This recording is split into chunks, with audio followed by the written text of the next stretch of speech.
Hey, I'm Zeke Freak. Saradin's not here and it fucks up my intro again. And the ghost in the third chair. This is all the intro you're getting. Just letting you know. Welcome to the Baka Gaijin show. Yeah, welcome to the show. Fuck you. Pull up a chair. It's fine, it's fine. We'll make it work. We'll make it. It's This is classic BGS hours. Who up? yep. It's just. Well, I mean, classic BGS would be us recording at like 10 p.m. Okay, yeah, that is true. Okay. It is decidedly not 10 p.m. Okay, this is more like an approximation of classic BGS hours, I guess. It's Just classic earlier in BGS the day. vibes. It's Vibes, just not. true. Well, I don't know about vibes either. Classic BGS vibes would be if we had like 5 people on, but there was like twice as much dead air. Yeah, and we were all doing it on like fucking Google Hangouts. Mm-hmm.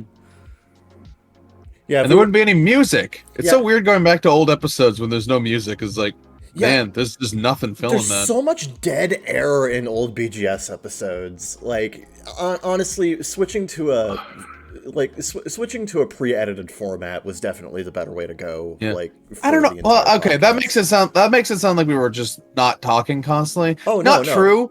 It's just that without the music, you didn't feel the gaps, and also we did that thing because it was Google Hangouts. We couldn't stop it for breaks, so we would just break. Yeah, there was And it just was like yeah. long stretches of just nothing happening. That's why I think it's more impressive that we've kept our episode lengths both long and consistent over the years, because we did that before with like 45-minute breaks. Now we're just doing it without that. Without So, breaks, and we're still making like 3-hour podcasts. yeah. So, you're welcome, first of all. Mm-hmm. You're welcome, people who actually listen to us. Yeah.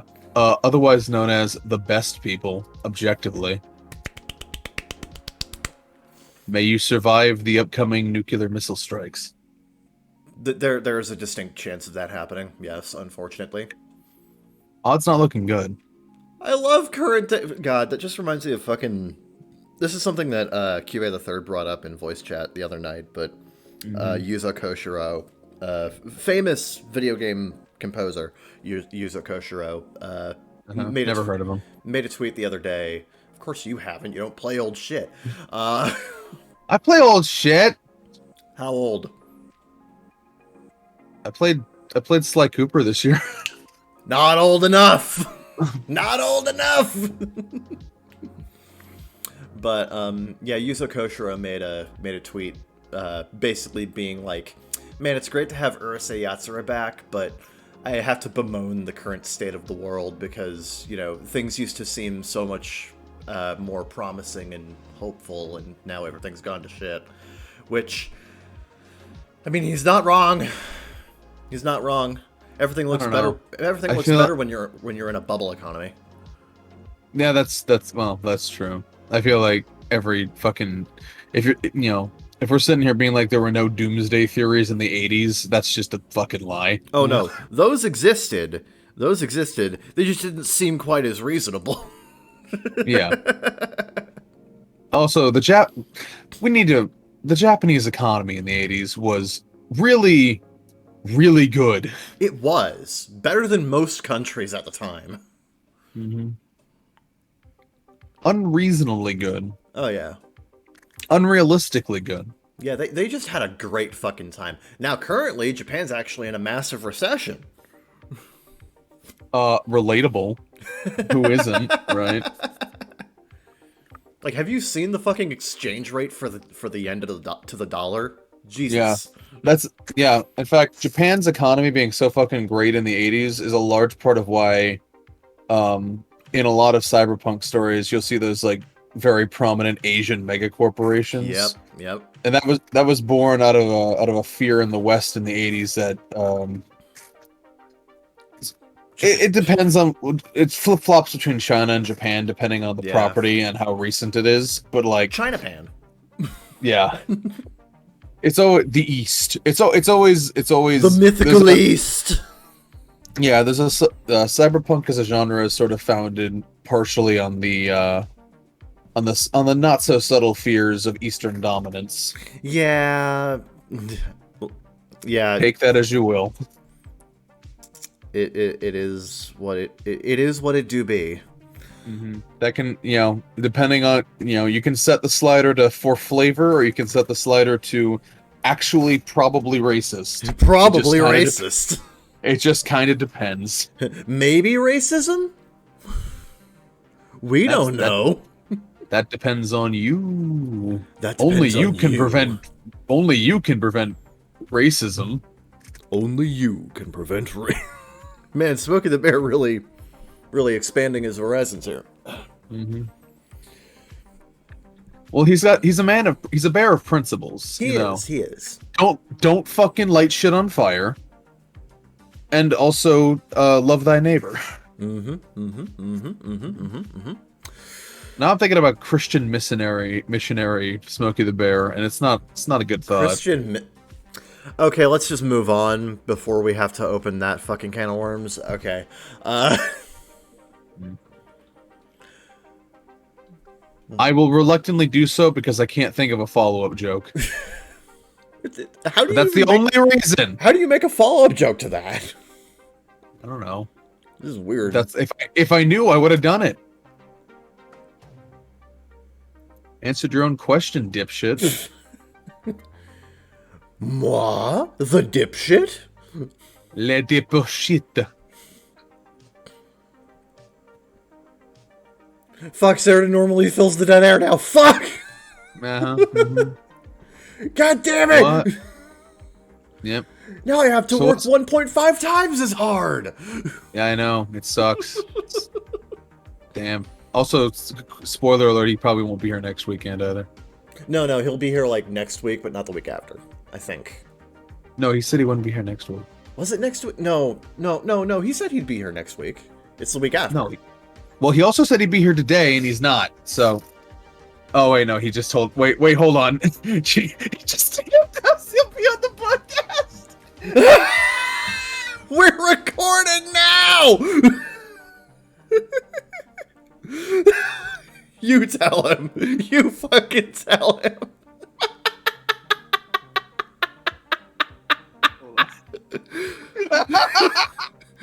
The second he gets in here, I'm just gonna. God damn it! Fuck. What perfect timing! Bruh. Timing. As if on cue. As prophesized by Ginger. Well, I DM'd him back. I guess we just gotta wait for him to show up now. Yeah, I guess we do. God, what are the fucking odds? Yeah, give him a fucking second, people. Great, now we gotta fill air waiting for this guy. Yeah, unfortunately, this is as it be. As well, now now if we change topics, he's gonna come in mid-topic and interrupt what we're talking about. So now we're just stuck talking about this. Hello, welcome to the Sheridan waiting game. Yep. Tick tock, tick tock, tick tock. No, don't say that. Don't say that. Chinese government. Yeah. Yep. I don't think that's how that works yet. Yet. I mean, I'm sure they're working. Not that you know. I'm sure they're working on it, but I don't think that's how that works yet. I could just pause. You could, but we can also just ramble on more. We can ramble more. Yeah, let's practice our improv comedy skills. I don't know. I suck at this. You go first. I can't help but notice you didn't say anything funny. God, yeah, no, that's just me in general. I'm a deeply, deeply unfunny person, except for that one time I made a really funny Reaper joke when we were playing Overwatch 2. Yeah, that was fun. That was good. That was great. Your mother should have swallowed. It's pretty good. Very in character. If you didn't find it funny, I guess you just had to be there. Yeah, get fucking Keith Ferguson. Fucking say it. Is he on Cameo? Can we make that happen? Let me see if he's actually on Cameo. That's a good fucking time filler. Keith Ferguson. I'm sorry, you have Cameo installed? No, I just Google it. Oh. I was gonna say, who are you cameoing on your budget? Keith Ferguson isn't here, but Kells Ferguson is, former PR executive who decided to be funny on the internet. Who the fuck are you? What? PR executive for what? I have no idea. It just says I'm a former PR executive. For what? What are his rates? Can we get him on the podcast? Her or there? Let's just get this guy to say it. Sure. Maybe. What are his rates, Kevin? What are his rates? Her. Oh. I mean, yeah. Her What are her there. rates? I don't know. It's one of them. What are Schler's rates? Okay, that's just offensive. $10 for a personalized video. A video? Can we get a discount if we just get an audio? I don't think that's how that works. I don't know. I've never used Cameo before. Oh, but for our first cameo, we can get 10% off. What?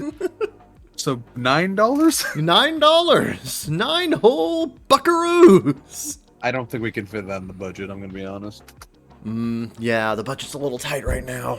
I do it for the real Keith Ferguson. I don't know about this imposter. And this person sucks at Among Us. I ain't shelling out the big bucks for fucking discount Ferguson over here. Fergus ain't. More like Fraudison. Sounded better in my head. Good job. No, it worked. Yeah. It worked. You made it work. Okay, never mind. Let's pretend. It landed! Comedy gold! It landed. The landing was a little shaky, but it still landed. Yep. You know what else what should land? Fucking Saradin in this chat. Saradin, in Where this is chat, right now. Where the fuck are you? Filling time, filling time. Notice I'm bleeding, filling time.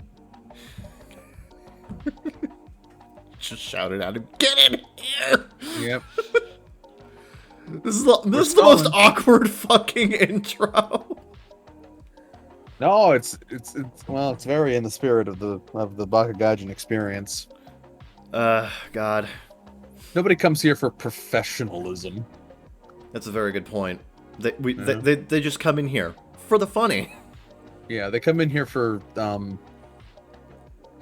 honestly, I'm not sure why, but I'm glad they're there. We appreciate you regardless, whoever you may be. Yep. God damn it. Almost as much as we appreciate the sponsor of this video, Helix Sleep. We do not have a sponsor yet. No. Mayhaps one day. bakagaijinshow@gmail.com. Yes. We have our official business email. Yeah, it's also a casual email. It's an all-purpose email. It's just Please email the mail. Yeah, please email us. We're very the lonely. mail. Mm-hmm. Oh, hold on. Overwatch news just dropped. Let me look at that. Oh, Overwatch? Do tell.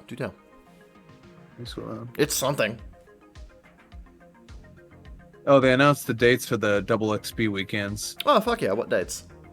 October 21st to 24th, October 28th to 31st, and November 24th to November 28th. Nice. There you go. So like the last 2 weeks of October and then the last week of November. Nice. Yeah, I think the next 2 weekends and then the last weekend of November. Yeah, that's what that is. Hey, Yeah. that's fucking great. Yeah, one of those is in the second one's in the fucking Halloween event, so that's double the double. Many reasons to play. More XP. Oh, I'm gonna fill that battle pass. You're already very, very far into the battle pass. You're like halfway there. Yeah, Over half. I hit 40. Yeah. Nice. But Zeke, the battle pass is so predatory and it's so unreasonable. It's impossible. Nobody could ever fill this. It's actually like one of the most reasonable battle passes. Like aside from the fact that it doesn't allow enough premium currency to be earned to afford the next battle pass, like in terms of progression, it's actually very, very reasonable. I'm halfway through with 52 days left. Come on. Like it's fine. It's fine. You know what's not fine? Saradin not showing up right now. I'm seriously running out of things. Can we just pause until he gets here? No, we do it live. We're not doing it live. That's the thing. This is all going to be This is all going to be edited after the fact. Okay, yes, you're correct. But consider this: if we pause now, all of the stalling we've just done will be for nothing. Fuck, that's a good point. Damn it. Yeah, damn it. Yep. Goddamn Catch-22. Yep, we're in a fucking stall cost fallacy. Potential episode title, right there. There we go. Oh, okay, I guess I'll write that down. The stall cost fallacy. Yep. Yep. We can't stop now. We can only barrel forward. Hold on to your butts. It's gonna be a bit. This week on the Bakagaijinshow, the most uneventful podcast you've ever heard.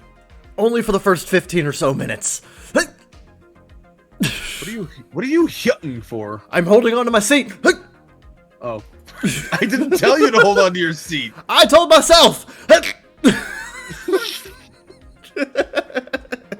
I don't get it. You don't have to. You just have to know. Oh God, thank you. Early. Jesus. Hi, how's it going? Hi. We thought you weren't getting on today. Yeah, I found out last minute that the plans for at 1 o'clock were canceled, so I'm waiting. I have to go by 4, but I can still be here. Okay. All right. Throw that icon back up, Kevin. Already done. Okay. Hi there. Good. Hello. Okay, let me. Well, now that he's in here, let me see if I can equalize the audio levels across everybody again. Live equalization. Yep, trying to get it right, people. I'm Trying to not get so it right. bad. I told you we're doing it live. We are doing it live. Mm-hmm. Yeah. I think I turned you way too down. Okay, 90. Okay, and now I need to turn myself down because fuck. Hello. Hey. Okay, I think we're good. Okay. Yep. All right. Stalling officially over. Mostly. Stalling done for the most part. I'm sure we'll. Unless stall we again have to stall again. Yeah. The stall never quite leaves. It always lingers. But at least we now have sexy music to fill the void. Much like this. Yeah. I'm not sure if we've told you this, Saradin, but like our old BGS podcast episodes, we did those over fucking Google Hangouts. So like all of this fucking like edited backgrounds and icons and like music and whatever didn't have it. Yeah. And if we went on break, if we went on break, we just leave. It would just keep running. Just like 45 minutes of dead air. Yeah, unfortunately, you can't pause live Google Hangouts. Yeah. Or maybe you can now, but you couldn't then. You couldn't We're gonna then. stick to that story. But yeah, remember how between episodes Google changed their logo and we were so mad about that? yeah, I remember that. I think that was actually like an entire like topic we did on an episode. Just the change of Google's logo. Possibly, because I don't remember what episode the switch happens, but there's an episode where it switches over from old Google logo to new minimalist Google logo. Yeah. Minimalist corporate logos. Gotta love them, and by love them, I love the JonTron episode they did on that. I don't remember that one. I don't either. No. Is it like a more recent one? It was a more recent one. Oh, okay. And by more recent, I mean it was like in the last year. Damn. The bell not working again. Ding dong, bitch. I don't understand YouTube sometimes, because it's like they're like, subscribe to be notified. We're not going to notify you. Tap the bell to really be notified. We may or may not notify you. Subscribe to be notified sometimes. Why is it so hard to notify people? The thing is, they even have, like, the choice to see either some notifications or all notifications, but even if you pick all, you don't get all of the time. Mm-hmm. Gamble a little or gamble a lot. Small independent company, please understand. Yes, small indie company. Can't expect much. Yep. They're trying their best, Kevin. So now that we are finally back, now that Saradin has finally gotten here, we can begin. Finally, yeah. Damn, that was a I'm not sure if it's a record amount of preamble, but it was an amount of preamble. That's one of the longest preambles we've had, admittedly. Fuck. This was the first unintentional preamble, though. I was struggling. Yeah, we did fine. Leave a review in the comments. How good was our stalling? Please, let us know. Mm-hmm. But, yeah, so I guess now is as good a time as any to go into what we've been up to. Sure. You start. Of course. It always begins with me. You know how the format works. Yeah, it's alphabetical. Yeah. That's what I'm saying now. Wait. Oh, wow, it is alphabetical, isn't it? You really had to think about that. You didn't know that C is the third letter of the alphabet? C or K. Yeah, it's double alphabetical. Whether it's C or K, S comes after. Yeah. And Z's at the very end. Yep, nice. Like it's just something I never think about. Sorry. Yeah. Yep. But What, the alphabet? You never think about the alphabet. I mean, I occasionally think about the alphabet, but not like whatever. Anyway, fucking ass. What have you been doing? Not thinking about the alphabet. Oh, okay, what else? Well, a new season of anime dropped. It's true. And I checked out some of it. Yeah. Someone cutting trees outside of my house? I hear chainsaws. No, that's the lawnmower. I was being facetious, you dick. Okay, I was scared that there was a lawnmower outside my house now. No, there's not. Also, speak into your mic. You go quiet when you do that. New season of anime. I hear chainsaws. I thought he was talking to me. Am I loud enough? You're loud enough. Anyway, yeah, chainsaws. Speaking of chainsaws, the Chainsawed Man premiere. No, he is not chainsaw. He's the one who does the chainsawing. Mm. This guy's a fake fan. I don't even think he watched it. I don't even think he watched it either. Jesus, do you know anything about the fucking plot? Jesus. Damn, fuck, jeez. I was making a joke, you ass. It's less a joke and we're just getting it wrong. That sounds like the Alex Jones defense. Yeah. That's the joke. Just joking. I was just joking, bro. I didn't ask anybody to commit, like, terrorism. Come on now. What happened, by the way? Is he fucked? Is he, like, totally Oh, fucked? he's Man, I hope giga so. fucked. He has to pay almost $1 billion in damages. Damn. Oof. That's a lot of damage. Yeah, he complained on his podcast about the fact that he has to pay that much, and then afterwards he was like, "So yeah, if you can send me like, money to help with these damages, I would be really." If you could buy some of my pills, that would really help. This is completely unfair, and I'm going to contest this. But if you can send me money. But God, doing that hurts my throat. Not going to do that anymore. Yeah, how does he do it? I have no idea. That's just how he speaks. Was he like a chain smoker? He might have been. Did he tour with the Chainsmokers? Remember when people thought the Chainsmokers are going to be like the world's biggest fucking musical sensation, and then they just kind of stopped making music? Yeah, just nope. Anyway, yeah, Crazy. Chainsaw Man. People said that about, like, people said that about fucking what's the group that did Radioactive? Oh, Imagine Dragons. Yeah, everybody said that about Imagine Dragons. They're still very popular with boring white people. Imagine Dragon these nuts. Anyway, Right, exactly. So Imagine Dragons musically is for like people who think wheat bread is too spicy. 100% true. Yep. I mean it's good, but it's just too spicy. fucking basics! You're On this eating podcast, mayonnaise. only facts. Nothing but the facts. Unlike Alex Jones. No, I only talk about the facts. Yeah, we should fucking we welcome all Alex Jones refugees. I don't think he's going to be podcasting in the near future. So, But yeah. Anyway, hey Kevin, what have you been up to? Anyway, aside from that, I don't know. I'd rather dunk on Alex Jones.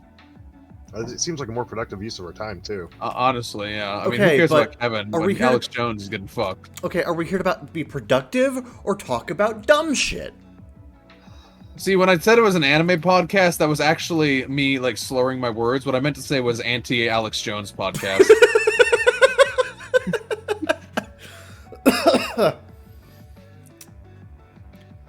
Anyway, Chainsaw Man What aired. have you been up to, Kevin? Yeah, Chainsaw Man aired and I watched that. Cool. Episode What'd you 1, think? Episode 1 was good. It was good. Was it good? It was very good, I would say. I also thought it was very good. On the We Rate Dog scale, I'd give it a 13 out of 10. That's wow. That's higher than We Party Babies. Yeah, no, honestly, like full Chainsaw Man's pretty good. Give it a chance. Yeah, I really like the production value in this show. So, Zeke mentioned offhandedly to me in like a DM the day after it aired that like there is CG in Chainsaw Man, admittedly. Quite a bit of it. A fair amount. But it's There's some shots where I literally can't tell what it is. Yeah, I will say that I would say that the an unnecessary amount of CG. I don't know if it's all CG or if the animation's just being timed in such a way to make it blend better with the CG that's there. I think what's probably happening is that there are probably a number of shots that are done in CG, but they're being animated over by hand to make it blend better with the 2D. I blame these chainsaws because it's hard to animate something cyclical. Apparently, yeah, something cyclical that's constantly moving. Yeah, so like I wouldn't say it's an unnecessary amount of CG. I would say it's just quite a bit. And the results look good. They do, and they make it work. Yeah, I just have industry-wide concerns. So I directly like responded to you about that. Let me. Yeah, that's what a direct message is for. Thanks. Yeah, let me see if I can like find it here because God, we talk so much in DMs. Fuck. We do. We're what the kids might call good friends. They're besties. Okay. So, yeah. So I'm just gonna read off what I said verbatim. I don't think it's a necessary concern, at least not so extreme of one. The thing about integration of CG and traditional animation is that when the former supports the latter, it acts as an effective fallback for when a scene is too time-intensive or complex to accomplish in 2D without stressing the production. Plus, being integrated into 2D animation, 2D effects, backgrounds, and even traceovers of the CG itself can help to blend it together better while still saving time. A full CG production, which is Zeke's concern, doesn't have that platonic ideal of being quick, cheap, and of good quality, assuming it's done well. When CG supports 2D, only a few assets need to be created and animated in a 3D space, and you can just use traditional 2D art to supplement it. When your whole production becomes a CG pipeline, you need to start producing every element, or at least the vast majority of elements, in CG, hire a team of animators to work on that who specialize in that kind of work, take extra time to tweak and rework things to look the way you want, and at that point, the entire point of CG being a cheaper, time-saving tool goes out the window. You're effectively just recreating the problem you had in the 2D pipeline. There's a reason why CG, even to this point, hasn't overtaken the industry. Push too hard into it and start replacing traditional animation, you begin to run into the same problem of time and money you were initially using CG to fix. Yeah, that makes sense. Yeah. So, like, and besides, the industry in Japan has been built on 2D animation for so damn long, and to the point where they have anime. Well, and we also have to remember that anime in its inception was designed to be incredibly low budget animation. Exactly. So, I mean, I think we should hold this industry to a higher standard because it's been proven that can be done at a higher standard. But you know, if that's what they have to do to cut some corners and make the show happen, I guess I'm kind of okay with it. It's just I wish it was integrated a little bit better. No, that's fair. That's fair. Because it can be incredibly jarring, especially switching between shots in the same scene. Yeah, I'm also just not a fan of the hybridization of it when it's done in this manner. But I mean, the results still look fine. I just don't want every fucking show to look like this. To be fair, this isn't the worst. This isn't the most This isn't the most ridiculous example of CG being used to cut corners. One of the most ridiculous examples I've seen is actually in JoJo Stone Ocean, where God. Most of the ridiculous example I ever saw was in Kagero days. No, the ridiculous example I'm thinking of is they had to use CG to animate a stand getting out of a car. That was crazy. I'm just like, really? We couldn't... You didn't even have to animate that. You could have just, like, fucking cut it around that, and I would have been like, oh, I have object permanence. I understand that he got out of the car between shots. But no, they had to animate that shit, and they had to use. Apparently, it was really important that we know and we see him get out of the car. It was just such a it was such a ridiculous just out of nowhere moment. I'm like, why did that have to be CG? Because like the shots before and after are still 2D. So fucking Jesus. Yeah, that was very strange. It was just fucking weird. Well, interestingly, the least weird thing that happened during that particular stretch of the story, considering that this was the maximum security arc of Stone Ocean, but that's beside the point. But yeah, Chainsaw Man. The CG is fine. It's well integrated, and if this is what needs to happen to make sure that the production staff isn't fucking killing themselves trying to get shit done in a reasonable amount of time, then so be it. It's true. This is one of like the 27 fucking MAPPA shows in production. So Christ, MAPPA is just like friggin' grinding their entire animation staff to dust just to get shit done. But it's okay because they got a really cool break room that they'll never use. Man, that sounds like fucking Crunchyroll. I think Crunchyroll's fake break room they don't use is actually cooler than Mappa's fake break room they don't use. I mean, it is cooler. Yeah. It is cooler. It has an aesthetic. Yeah. Equally unused, but it's also cooler. But yeah, I really like the premiere episode of Chainsaw Man. It was good. Don't you love the fucking capitalist hellscape we live in? Man, which fucking non-functioning fucking break room do you prefer? The remake of Urusei Yatsura also aired. Saw that, and is it a remake or is it a reimagining? It's basically a remake. It's still, or is it a reimagining? It's a remake. Is there a cell phone? Only in the opening theme. It actually still takes place in the late 1970s. Okay. But is it a reimagining? I'm asking, is it like Parasite? That's what I'm asking. No, not really. It's what they adapt from the manga is actually pretty accurate. Well, so was Parasite. I don't think you understand the nuance of what I'm saying. No, but it is really good. Okay. I really liked the first episode of Urusei Yatsura. I've read a large chunk of the manga, and I've seen a good chunk of the original anime, and yeah, I really like Urusei Yatsura. It's a lot of fun. It is the classic anime rom-com. It is the original, and it's just nice to see this classic story redone. Some boomer's gonna fucking disagree with you on that somehow. Okay, yeah. So let's talk about that for a hot fucking second, because Christ Almighty in a bag. So, why would you put them in a bag? Because I want to tie it up, throw it away, and not listen to their opinions, but I can't. Christ? Why? You don't want to listen to Jesus' opinions? No. The people who are complaining about Urusei Yatsura. You said Christ in a bag. Why would you put him in a... Damn. Anyway. Imagine that. A Christian who doesn't want to follow Jesus' teachings. Okay, now you're just putting words in my mouth. I'm putting accurate words in your mouth that were informed by the words you actually did say. Anyway. The point I was making was that... So, like, I follow I have a couple of, like, people I follow on Twitter. A couple are mutuals, a couple aren't. Where they don't like the new anime, and I can't... But why? So, it is very clearly a situation where they don't like the anime because it is not done in the same way as the original anime was. And that's fine. If they prefer the original anime, that's fine. My problem is that they're trying to justify their hatred of the new anime by just making shit up. Yeah. Like what? What bad takes are there? Tell me. Let me see. So, I posted about it somewhere. Hold on. Yeah. Unfortunately, we also tweet a lot. Yeah. We tweet a lot. We talk in servers a lot.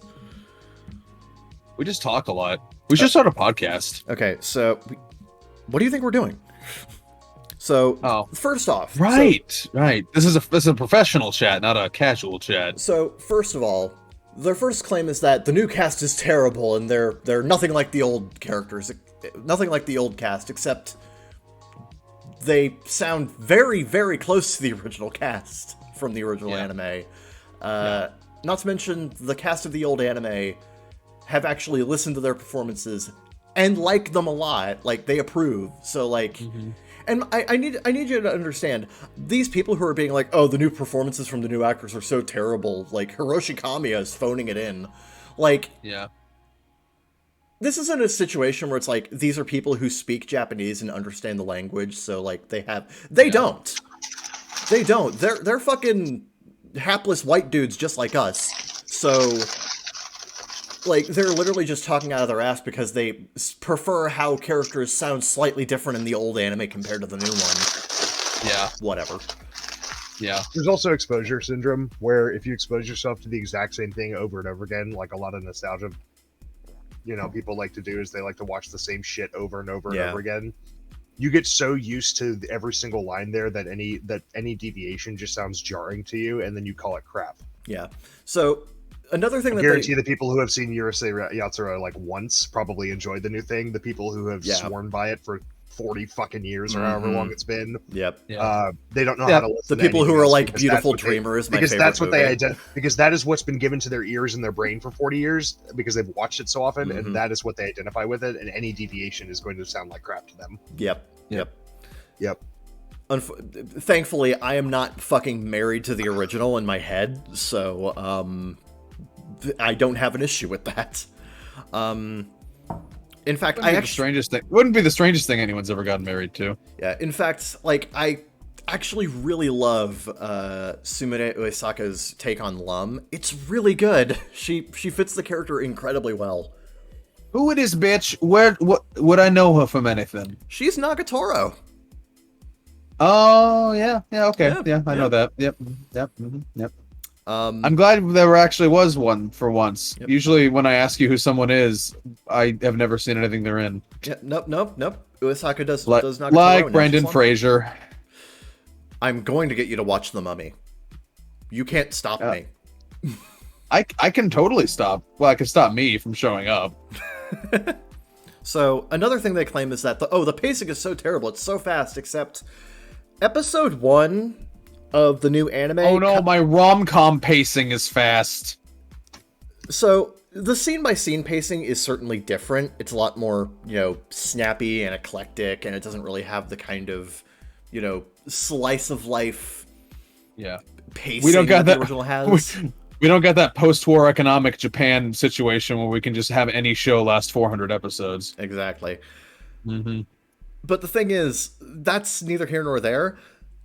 My bigger issue is that, like, episode 1 of the new anime covers the exact same material as episode 1 of the old anime, so... Whoa, and they're still criticizing the pacing? Exactly! I don't get it. Interesting. I mean, they might be talking about moment to moment, but that's still weird. Yeah, it's just weird. And they're also being like, oh, the direction and storyboarding is so awful. Like, what? Yeah. These are the same people that you fucking put on a pedestal for JoJo Part 5, and now you're suddenly like, oh, they don't know what they're doing. Shut the fuck up. Goddamn fucking idiot. Like, the entire... It frustrates me because one of the things I liked most about this anime was the storyboarding and direction. Some of these bitches just exist to complain. It's colorful, it's fast-paced, it's manic, it's fun, it's energetic. I know, I also love Overwatch 2. Wait, what? And the thing is, I read the original manga. This actually fits the pacing of the manga better than the old anime did. So, damn. Fucking, I don't get the complaints. I don't. Me neither.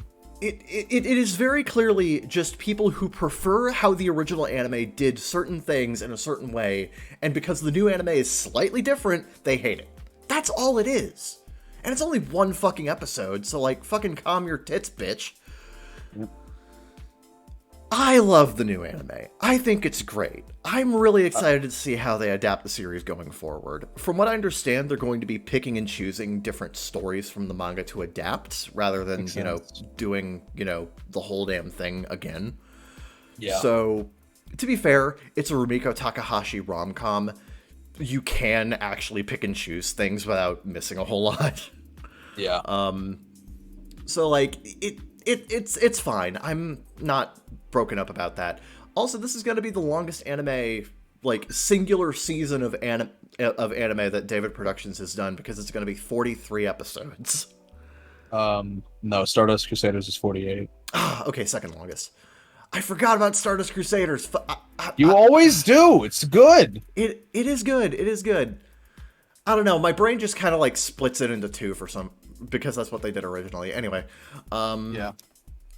But yeah, Urusei Yatsura is going to be 43 episodes, and I really liked episode 1. I'm looking forward to seeing how it goes. You and I, Zeke, we watched episode 3 of Ruby Ice Queendom, which Yeah. See, I've seen most of it, and I could have warned you. So It wouldn't have stopped me. we talked about this like privately, but episode 3 has some weird ass fucking pacing and prioritization of its storytelling, and some of the changes that they make to the original volume 1 story don't make sense. Probably the biggest one that stuck out to me that I just bitched at Zeke like ad nauseum about is... Yeah, like it was my fault somehow. No. Sorry, you said bitched at me. Like, I'm like, that's not really what you did, but okay. But, I mean, I bitched. Yeah, you bitched, just not at me. Bitched to you? Bitched with me? Yeah, there we go. Bitched alongside you. Yeah, co-op bitching. But, yeah, I saw episode 3 of Ruby Ice Queendom, and the biggest issue that I had was how they handled Jean and his entire Volume 1 character arc. So I think you mean how they didn't. They didn't. So, episode 2 cuts out a very important scene that has Pyrrha unlocking Jean's aura and explaining aura and semblances, and that scene is cut completely from the Emerald Forest fight. But it's reinstated into episode 3 right after the fight against Cardin, which exists to explain how auras work. So, effectively, Jean has his aura depleted in battle before he has his aura unlocked. And then later in the episode, it's explained that, like, Jean does better against the Nightmare Grim because his aura isn't fully developed. And, like, it just flip-flops back and forth rapidly over the course of, like, 10 minutes, and it doesn't make any sense. But don't worry, it's newcomer friendly. It is not newcomer friendly. That's the biggest problem. If you go into this expecting this to be newcomer friendly, you are going to be fucking lost. Yep. Wasn't there someone in a Reddit comment who was like, man, I hope they explain what semblances are, and someone's like, oh, yeah, buddy. I'm like, no, I was like that. I was like, dude, they skipped that. Oh, God. Yeah, no. If you're new to Ruby, for the love of God, don't use Ice Queendom as a starting point. Fuck no. No. And the thing is, I'm not even convinced Ice Queendom is supposed to be like, you know, like, I'm not even sure this recap is supposed to be a for the fans thing. Because, like, Yeah. I'm a fan, and I'm frustrated by the changes. I'm less frustrated by the changes are stupid, but it's also a result of how much cutting they're doing. Yeah. Which is a big problem in itself. Yeah. I think you had the better idea, Zeke, of just, they should have just started in the middle, like, right between volumes 1 and 2, and gone from there, rather than doing this. Well, because that's what because most of Ice Queendom, it seems, is going to take place there anyway, so it's like, we don't need this Weiss-centric POV recap that's only a Weiss-centric POV recap sometimes. Yeah, so, like, if you really want to integrate it into Volume 1, you could just have, like, fucking flashbacks showing how this stuff happened in Volume 1 originally. Like, you can just do that. Start us in the middle of Volumes 1 and 2 and do flashbacks as necessary. That's fine. Yeah. Yeah, there's some. Yeah, I mean, there's a lot of different ways they could have done it, other than the stupid way they did it, which is half-ass a recap. Sometimes from Weiss's point of view, sometimes not. Yeah, it's very frustrating. It's very, very frustrating. But it's okay. We're done with the shitty recap, and now we can watch the fucking anime filler movie plot. Finally, we can get into the fan fiction. Yeah, which will probably be the more interesting part to dissect anyway. Yep. So, looking forward to that, seeing how that goes. Yep, looking forward to blowing up your DMs about that every week. Yeah, Barbara actually mentioned that she finished recording for Yang about 3 days ago. Yep. So, she also mentioned that her friend got tackled by Jake from State Farm Security at TwitchCon. That was fun. Christ. Yeah. By the way, she knows Jake from State Farm. It's crazy. Small world. Absolutely fucking incredible. Mm-hmm. But yeah, so that's going on, and I am also watching Mobile Suit Gundam: The Witch from Mercury. Yeah. So, how's she breathe up there? No, she's from Mercury. It's not the witch on Mercury. She's just from Mercury. Yeah. How did she breathe while she was there previously? Space technology. Oh, right. Well, she's a witch, though. Anyway, I'm trying to fucking understand the premise of this shit. Maybe you should watch the show. Fucking Gundam gatekeepers. You wonder why your stupid fucking mecha fandom's dying. Maybe you should watch the show, Zeke. I don't feel like it. The best way to understand the context is to watch the show. I feel like you should be able to explain the fucking title at least. It's not my job to do that. It's the show's job. It's not my job to educate you. In this case, it literally isn't. Wow, Kevin, becoming an SJW overnight. Crazy.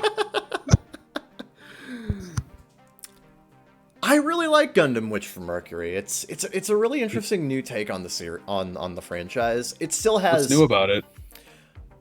It's also a school... It manages to... It does a Code Geass thing, where half of the show takes place in, like, this, school setting, but the other half of the show has the regular, political machinations, giant robot fights, and shit like that. Yeah. I really like the main character. She is just a massive fucking dork who also committed war crimes when she was a toddler. I mean, who hasn't, honestly? Who will in there? How did she commit war crimes when she was a toddler? Oh. They just left her unsupervised. She crawls around. What's this big red button? It's just she fucking nukes Venus. You joke, but that's almost exactly what happened. Damn, it's like I know how stories work or something. It's crazy. But it's a little bit more complicated than that, but you got the gist of it. Yeah, it was actually a show, right? Not some kind of ridiculous. Oh no, Family Guy parody. it is. No, it is. Like, this sounds like some fucking Tommy Pickles shit the way you're describing it. No, actually, watch the. Oh God, watch. A witch from Mercury's gotta do what a witch from Mercury's gotta do. Stop it, God, son of a bitch. No, but like, fucking, watch the prologue episode at the very least. It's really, really good at nailing down the current political climate of the show, as well as like setting up the general premise going forward. I really love the design of the new Gundam. We should build a wall to keep the Venusians out. Spacians. Spacians? Yes. Oh. Yes. Oh boy. We have I'm gonna have Earthians. fun with the series. Yeah, we have Earthians and Spacians. Oh boy. It's really good, I swear. Yeah, that just screams creativity, what you just said. Look, I'm not the writer. No, you're just sucking their dick. It's the same thing. It's a good Same show, difference. I swear. Yeah. Can't even explain the title. Great show. I'm seriously getting sick of that. Come on, dude. But, well, maybe you should do it then! I'm trying to... Dude, we've already spent so much time waiting for Mike to get into the goddamn episode. I'm trying to get through this. We were just bragging earlier about how we could fill 3 hours without breaks, filling the dead air. Let's, sure. put our pedal to the metal. Prove it. Yeah. I am putting my pedal to the metal. Stop it! I didn't. Okay, that was more of a hypothetical, complaint, more than a. Damn it. Go on. Thank you. So yeah, Wish for Mercury. So far, so good. Though I understand, episode 3, which just, or I think it was, episode 3, which just aired, is, from what I understand, the production of this show is a bit messy, and when episode 1 aired, episode 3 wasn't even finished, so I'm expecting the production to break down at some point, very, very soon. Isn't that just modern anime? Yeah, Dragon Ball Super episode 5 again, let's go, baby! It's happening again, but this time in Gundam! Yep. She's doing it again, boys! Except it's Gundam flavored. Robots.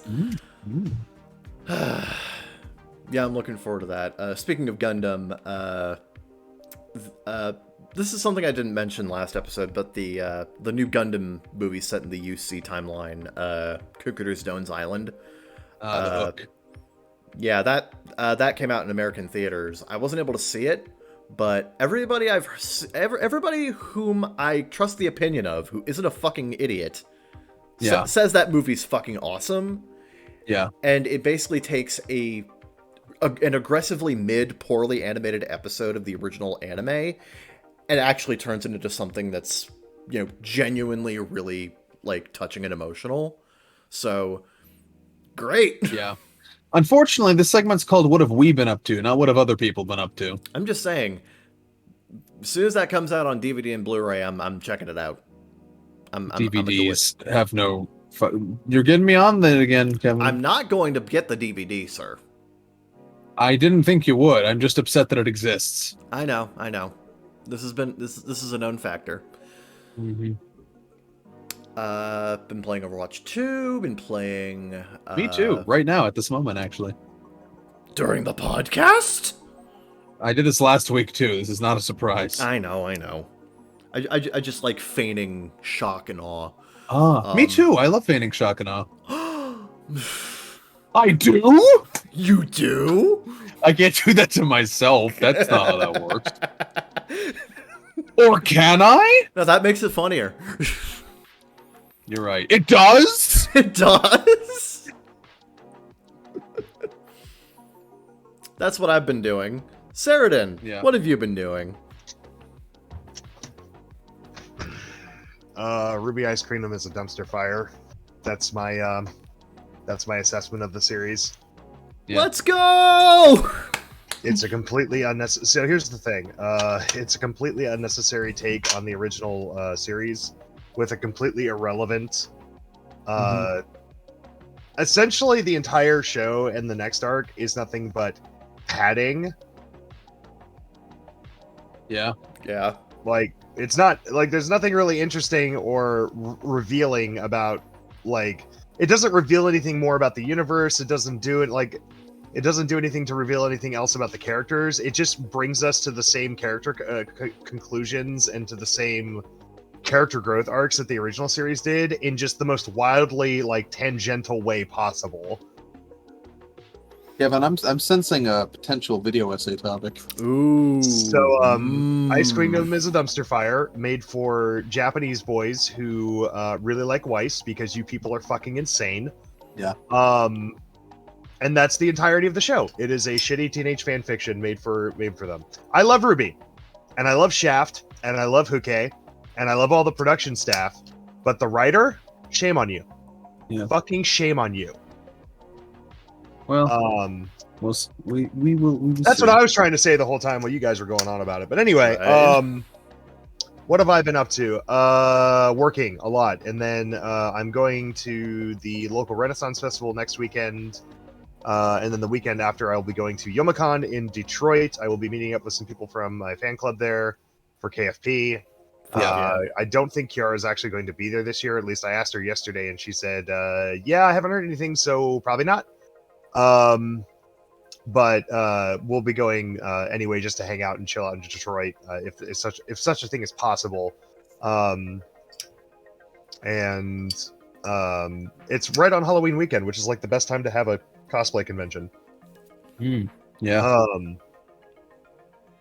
So that's pretty neat. So I'll be doing that, and then middle of November I'll be taking some classes for my job, and then I mean, that's all I got looking forward right now. But as far as watching anime and stuff, I haven't watched a whole lot of anime. I watched the first episode of Chainsaw Man. I still can't bring myself to finish like Clitoris Recoil. So I tried watching a few more episodes, dude, and I'm just like, man, I wish I cared. Like, it's not that it's a bad show. It's just that it just ended up not being for me in the end. That said, I found out something funny that happens. So apparently there's a meme within the Like a Rico fandom where they just pretend that new episodes come out every week and they get it trending on Twitter. That's funny. Okay, that's alpha as fuck, and I like that. That's great. Because the other day, Like a Rico 16 was fucking trending. That's funny. Man, the amount of copium that entire fandom is huffing right now is ridiculous. I thought VTuber fans were bad. You never know. You never know things are too bad until you see the Yuri fandom. It's all fun and games until your Oshi graduates, and then it's just straight drugs. Huff that copium and Asakoko, boys. Sonolites and Suicide Watch. Jesus. I feel like if any of the lolly VTubers were taken away, like the entirety of Japan would just burn down overnight. But it's like, oh, Plus Darkness is going to graduate tomorrow. Let's go start a riot. Start a riot today. I'm always in favor of a good car fire, so, you know. Start a fire today. Start a fire today. I hate you. I fucking hate you. Shut up. He set me up for it. He set me up for it. How dare you take my Oshi's words in vain? No, but other than that, I've just been kind of chillaxing, and I got through the entirety of Rings of Power. And here's what I will say about that series. Yeah. It's okay. Okay. If people have woke concerns and they're not just an actual racist who says that everything, including a black person, is woke, then like it's not woke. It's not. Galadriel is OP, but she's also headstrong to a fault. Her character faults lie in her own decision making, not in her physical strength as a character. That said, there like, is one.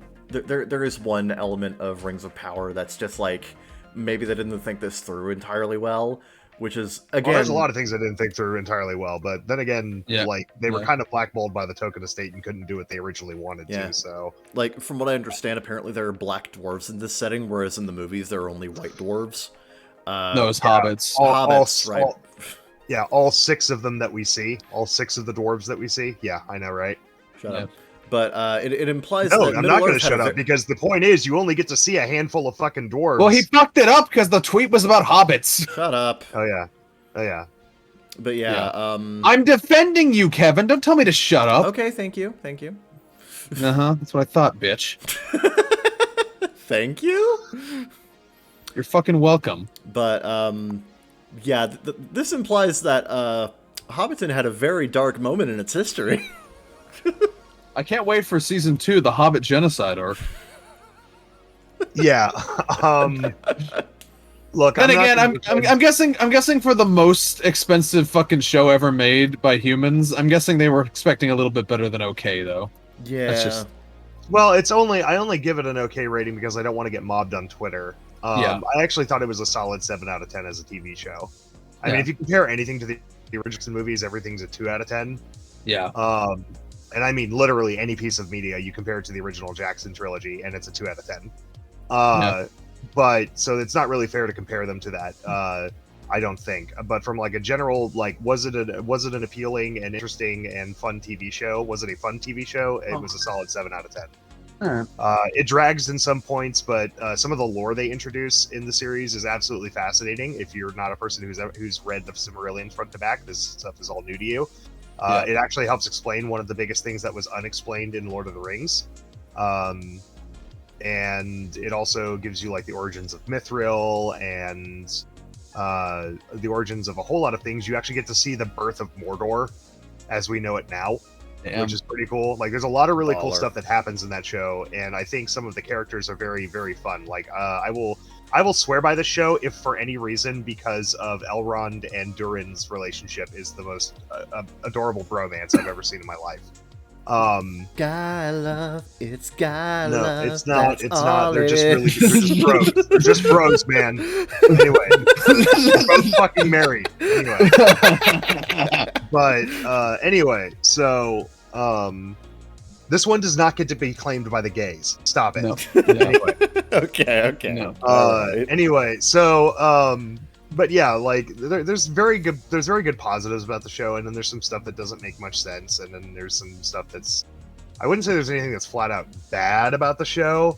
Anybody who's saying that is, again, one of those people that has consumed the Silmarillion for 65 fucking years and doesn't know how to adapt anything new into their lexicon. They don't know how to, because they're just so used to one thing that they don't know how to adapt. We saw this all through the beginnings of the Marvel Cinematic Universe, where comic book nerds were coming out of the woodwork and screaming on Twitter about how they changed stuff. And then everybody shut the fuck up after a while, after they figured out, oh, this was actually okay. I think it's just that after a certain point, they're deviating so far. They're just like, well, it's its own thing now, you know. Yeah, and that's what this is going to end up being. They made that clear from the beginning, because they don't even have access to half the lore they're allowed to, that they should be using for the show. So it's going to have to be its own thing. Yeah. This was announced from the beginning. So just take it as fan fiction and run with it. And as far as fan fiction go, it's fucking better than Ruby Ice Queendom. It's fucking better than Halo. And the hottest take was actually by Kiara the other day. She was literally saying, like, I actually like this more than House of the Dragon. And to be fair, I understand why, because House of the Dragon and everything Game of Thrones, with its constant need for demoralizing drama, can be absolutely emotionally exhausting after a while. Yeah. Whereas this show is a lot easier to digest. And honestly, I'd have to agree. I have zero interest in watching House of the Dragon, mostly because I think half the actors don't look the part for the roles they're in. And they're just off-putting. But the other thing is because, man, people were talking about the fucking House, or people were talking about Rings of Power being woke. Literally, I saw a trailer for House of the Dragon the other day, and 30 to 40% of the lines in the trailer were the exact same line said in different ways, and it was like, can you imagine a female queen or a female king? You are the woman that is destined to take over this kingdom. And I was just like, this is the most woke shit I've ever seen. What the fuck are you guys talking about? Rings of Power is woke. Why? Because they included black people? That's it. They figured it out. They never draw attention to anybody's skin color, but good God, the House of the Dragon trailer has to draw your attention to the fact that a female might sit on the Iron Throne. God damn, people. Double fucking standards. It just shows where the priorities are for these people. I don't think it's a double standard. Some people are racist and some are not. It's very consistent. Yeah. It's shitty, but it's consistent. Yeah, I mean, I get it. It's just like, honestly, I have much more interest in following this story it goes than I do, because I'm open to the idea of adaptive media, unlike a lot of fucking fanboys are. Sure. But honestly, Rings of Power wasn't. I think it's just the prestige Amazon treats it with that rubs people the wrong way.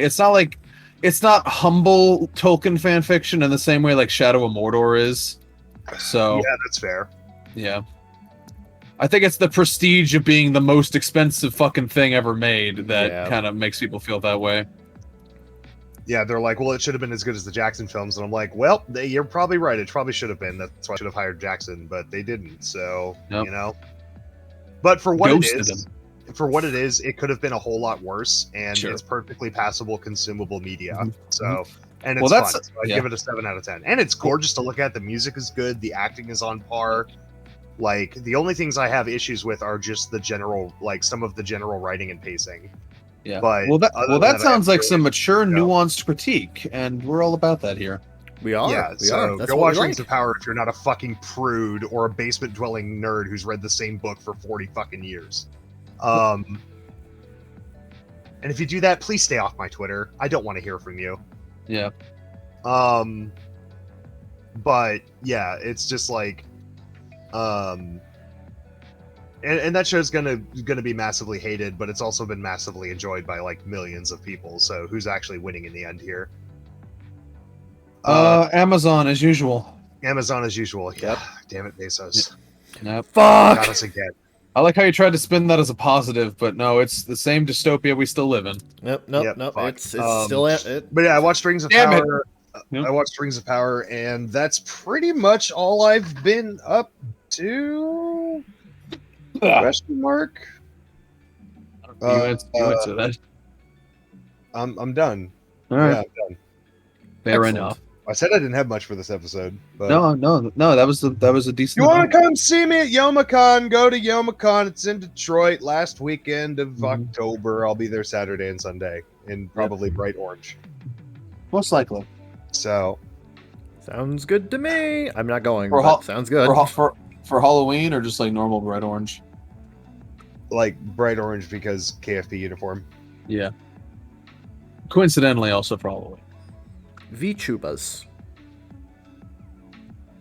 Yeah, the future. Yeah. Anyway, my turn. Z is very late in the alphabet, but eventually it also must come. I've been playing a lot of Overwatch 2. It's basically, yeah, and watched some anime. Basically the same things. I watched Ice Queen, I watched Chainsaw Man. Am I cutting out? Nope. I can hear you. Okay. I was dead silent. No, we were just letting you talk. No, yeah, no. We're being makes sense, we are being respectful here. sense.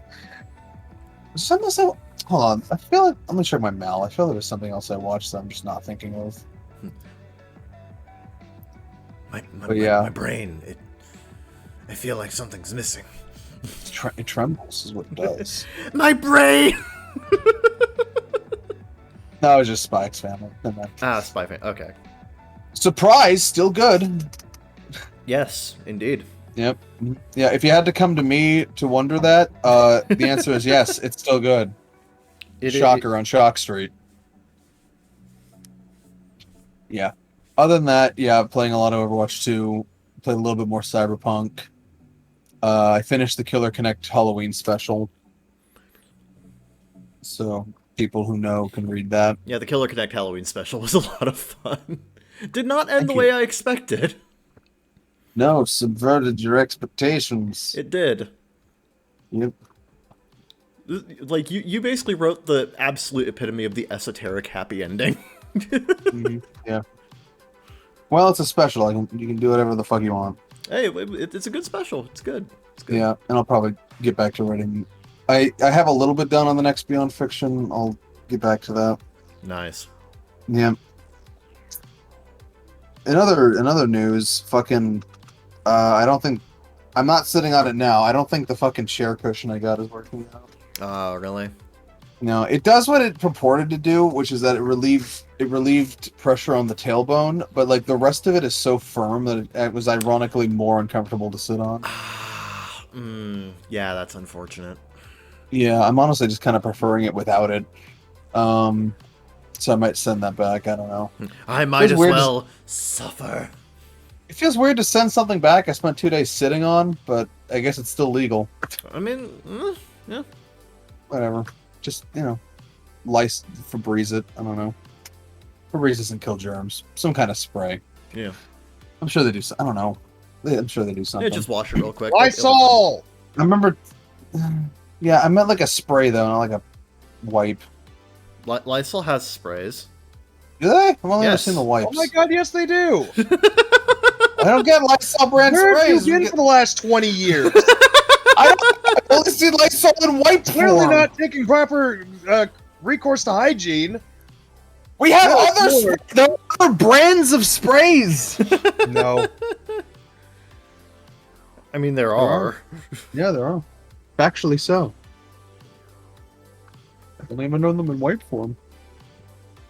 Anyway, I've been returning a lot of shit lately. Remember last week when I bought a Chromecast I couldn't use? Yeah, you bought a Chromecast. The thing is, you didn't tell me that you were buying a Chromecast, so if you had actually told me you were buying a Chromecast, I could have told you how much of a stupid idea that was. Counterpoint, I bought the Chromecast at 4 in the morning. Oh, God, yeah, that... Never, ever, ever make purchases after midnight.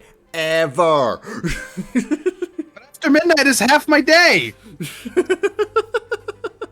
See, old cool Kevin could have warned me about this at 4 in the morning. New stupid Kevin couldn't.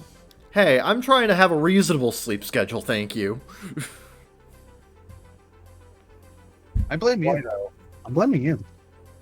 Who, me or Saradin? No, you. Oh, why me? would I blame Saradin? Because he's the I one... don't go to him for my fucking Amazon purchase fucking counseling. This is a good point. Yeah. You know, the last time I purchased anything on Amazon was like 2 years ago. Oh yeah. What was it? It was fine. I got my item. I said what? Not how. Oh, I don't even remember what it was. I just remember that it was like 2 years ago. Some piece of merch. Yeah. But Merchandising. I don't buy things off of Amazon. Yeah. Bezos isn't going to use my money to launch penises into the sky. Well, that was Musk. Never mind. Oh, Yeah, well, he'll no, do the yeah. same thing. Give him time. He launched himself into the sky, and I'm assuming he still has a penis, so therefore, technically accurate. Although to be fair, his flight barely made it to the sky, but to the space. So there's also that. Imagine being Jeff Bezos, can barely make it to space. Imagine being Jeff Bezos. He's Imagine weighed being down Jeff by all the Bezos. money in his pockets. Couldn't even.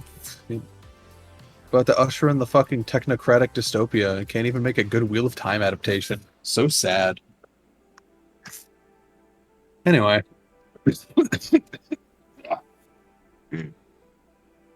Also been reading. Oh, what you been reading? Well of Ascension again. I'm almost done with it. I've got like 170 pages left of this fucking thing.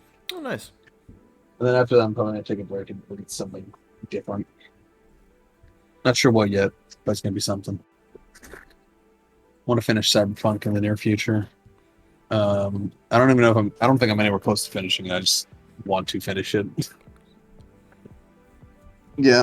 Other than that, not a whole lot. Just working and stuff.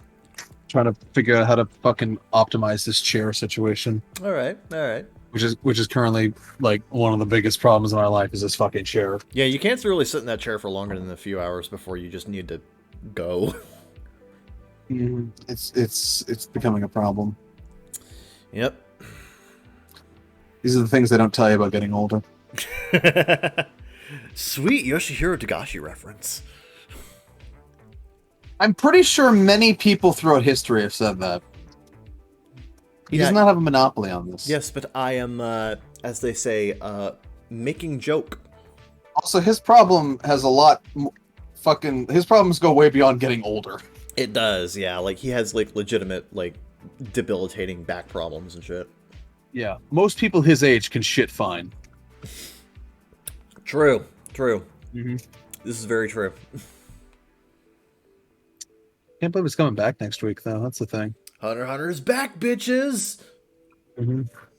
He somehow went from the most secretive mangaka in the industry to being one of the most communicative, even if his communication is just posting pictures.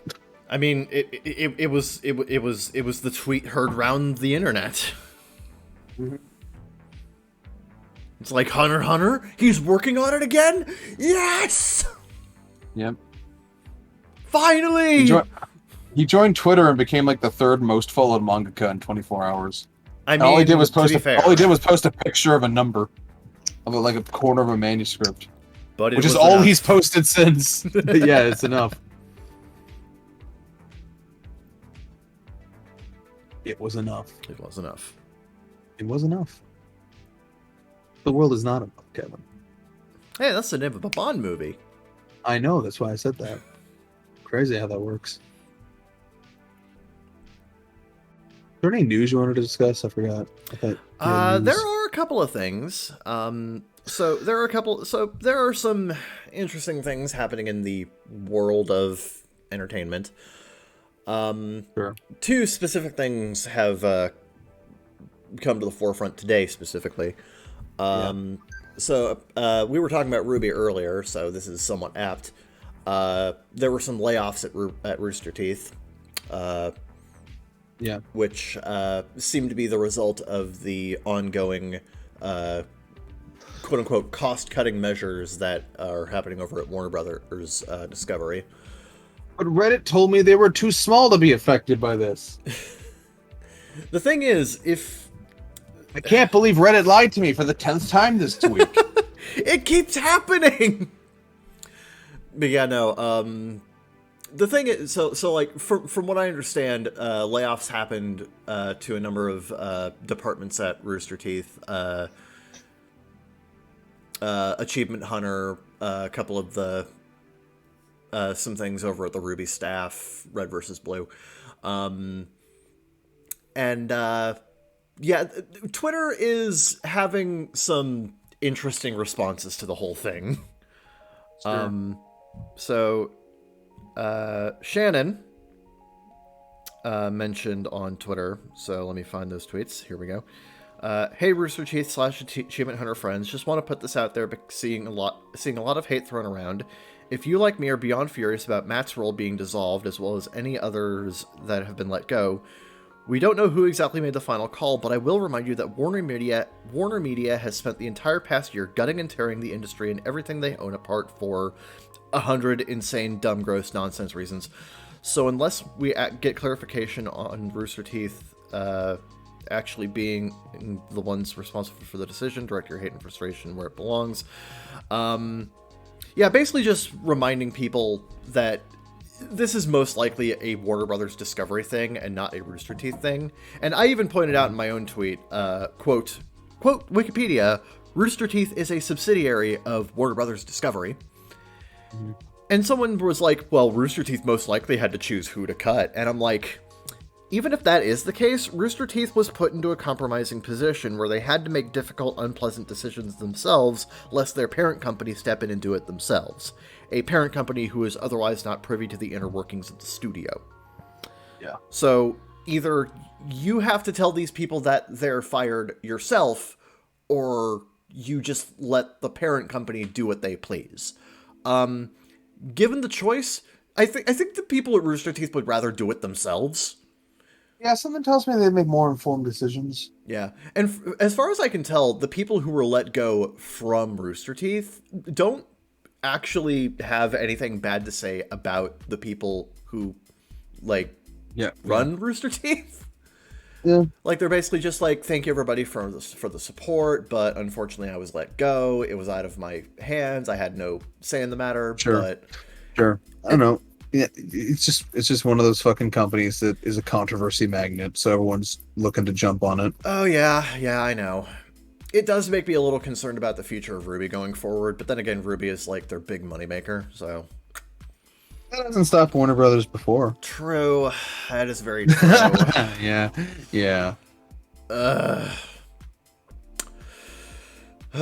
Cross your fingers. Pray. Probably the worst merger in the history of mergers, maybe ever. It's up there. It's pretty bad. This has been nothing but just bad news after bad news for the last few months, and it's just very, very sad. I don't even know who it's for, because even their own stockholders are angry. The stockholders are angry. The people who work for this fucking multimedia conglomerate are angry. Fucking people on the internet are angry. Like, nobody thinks this is a good idea aside from fucking Dave Zaslav over there. So, yeah, thanks, dude. You're ruining an entire fucking chunk of the industry because I don't even know what the fuck is going through his head. I don't know why he's doing any of this. He's just ruining his own company. But yeah, that's happening over at Rooster Teeth. And, yeah. There is controversy regarding Bayonetta 3. Oh, finally something I didn't actually hear about. Yeah, so So like a good year or so ago, when didn't they switch voice actors or something? Yes, the original voice actress for Bayonetta was replaced with Jen Taylor, and the original voice actress for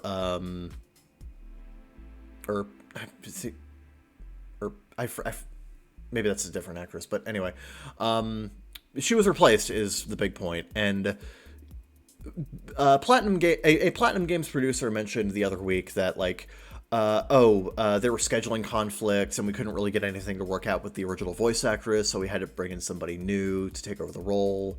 So unfortunately, that is what it is. But then the original voice actress of Bayonetta made a tweet thread today explaining, no, what happened is that there was a pay dispute and they egregiously low-balled me to reprise the role of Bayonetta. Not only that, they were asking me to do $4,000 for the entire game while also voicing 12 different versions of Bayonetta in the same game. So, yeah, that's pretty fucking ridiculously low. And she was just, like, very offended by the lowballed amount, and she chose not to reprise the role because she felt she was being insulted. And the reason she spoke up and broke NDA about all of this is because Platinum Games were,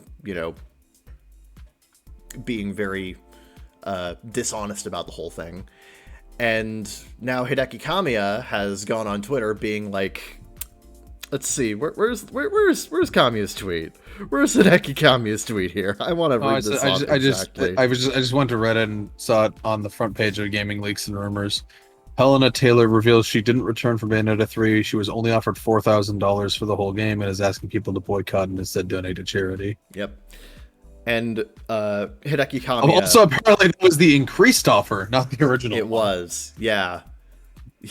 So, yeah, still really fucking bad. And Hideki Kamiya is like, sad and deplorable about the attitude of untruth. That's all I can tell now. By the way, beware of my rules, which basically he's just being like, don't quote retweet me or reply to me in English or you're blocked. It's a weird situation, though, because there's no fucking way Jennifer Hale's doing it for $4,000. Yeah, that's who it was, Jennifer Hale. Like, it just, God.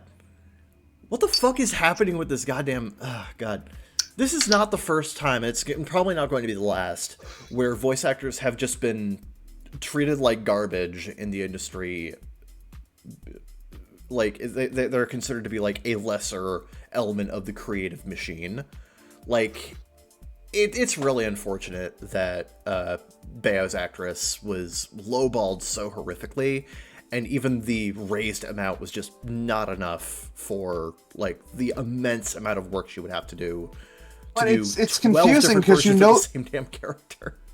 It's just confusing though because they're paying Hale more. Yeah, exactly. So ultimately, it doesn't make sense.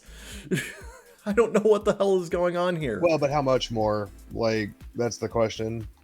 I would probably guess significantly. She's a big name. True. That's another thing. Jennifer Hale is like an actual like celebrity comparative to Bayonetta's original actress, where it's like she's kind of just like... I didn't know her name until right now. She's a smaller name actress, quote unquote. Yeah. She doesn't have the draw of, fucking Prestige or whatever the fuck. What they should have done is just that they should have done what Tom Hewlett did when they didn't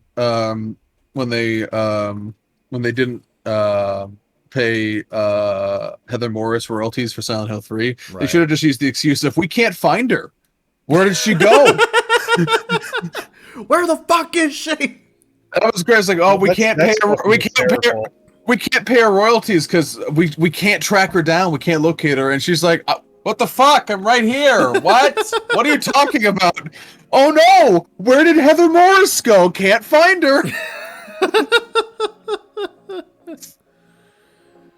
Oh god.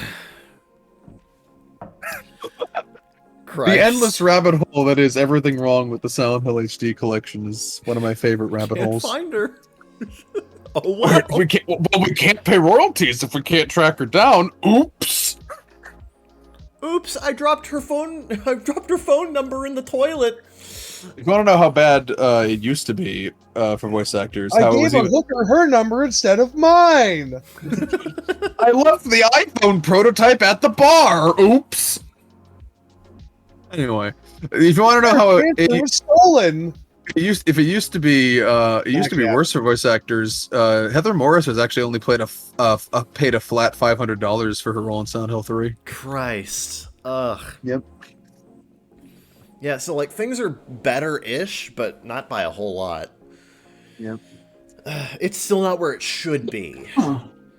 And like this is on top of shit like Crunchyroll, electing not to bring back Mob's voice actor for the third season of Mob Psycho 100 because he's like pro-union or whatever the fuck, and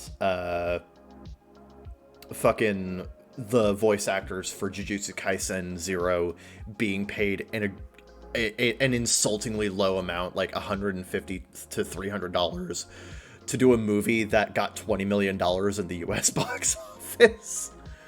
Like, we're learning more and more that the industry greatly undervalues voice talent. And the problem is just becoming... Let me fix you there. We're learning more and more that corporate America doesn't value workers. Yeah.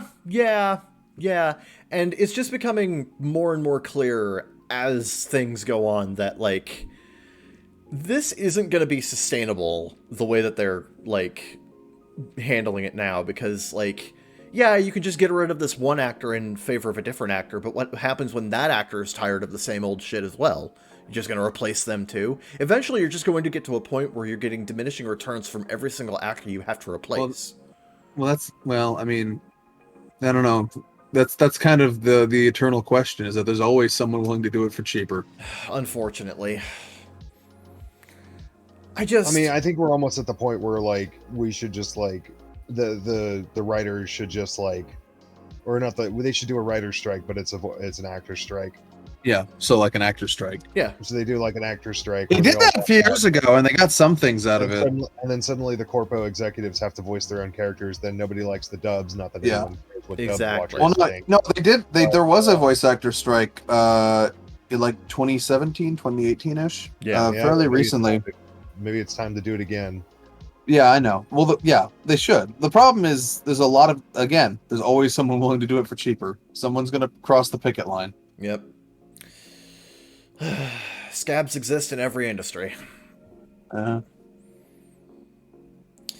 was depressing. Yeah. Let's move on to the next segment. Yeah. Hold on, before we do, I have one more thing to bring up. Oh, do you? You do? I'm yeah, surprised again. Do. Have you been following the news related to Square Enix recently? Because mark them as another dead company. Oh no, what's happening with them? They have canceled their fourth major budget live service game in the last 2 years. They canceled the fucking Final Fantasy one. Yeah, the third person Final Fantasy VII Battle Royale spinoff. I didn't even know that existed, and it's already canceled. Exactly. Yeah, nobody knew it existed. I mean, it lasted longer than Babylon's Fall. Yeah, you mean Babylon Fell? Because it totally did. Yeah, but I've had bowel movements that lasted longer than Babylon's Fall. Yeah. They have canceled their fourth live service game. Square Enix has basically just become greed incarnate, where they're like, and they don't understand it. It's like, man, live services make so much money. Let's make a live service first, and then maybe we'll make a game. I don't know. We'll think about it. This isn't the first time this has happened. Couldn't even make Marvel a success. I mean, what do you do at that point? Seriously, no, exactly. Like, Square Enix has just been like, they used to be a name of quality, and now they're just a name of who gives a fuck. How the mighty have fucking fallen. Seriously, this like, isn't if they do they have anything to do with Final Fantasy 14? Are they the head company for that? Yeah. Yeah. Okay. If it wasn't for Final Fantasy 14, the most critically acclaimed MMORPG, Yeah. Final Fantasy 14, that company would be so dead in the water at this point after how many failed attempts at creating anything that they have done in the last 4 years. Not a single one of their IPs in the last 4 years has survived. Which is just utterly telling. And frankly speaking, yeah, it's okay if they fail at this point. Yep. Like, they're just a fucking disaster at this point. Well, that's been your news roundup. Turns out every company sucks. Crazy. This is stuff we've already known. The capital Tune in next week when all the companies still suck. It's never going to get better. It just keeps getting worse. Mm-hmm. Fuck. Yep. But you know what's not going to get worse? The bakagaijinshow. Oh, yeah. Yeah, see you next segment.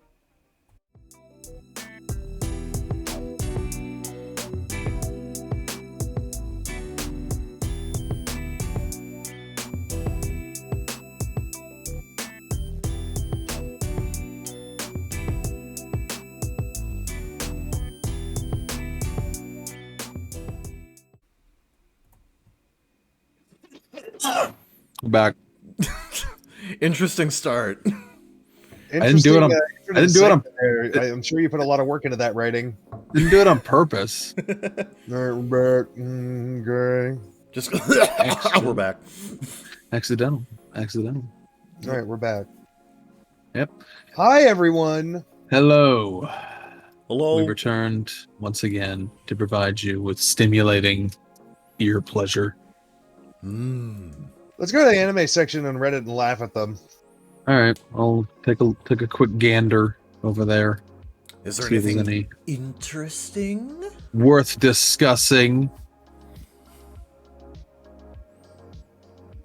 Why do people still make fun of you for liking anime? Small penises mostly. Small penises. Yeah. Are there any Blasians in anime? Sure, if you look hard enough. Yep. Are there any what in anime? Blasians. Black Asians. Yeah. I like Black Asian Mexicans because then we get to call them Blazicans. Oh my god. Which is the coolest thing to be. Yes. Yes. Yes. Any Black Clover news or updates? No. No. No one cares. Yeah. Let's see here. No, this one's just bitching about CG. Okay. We covered that. Yep. Nope.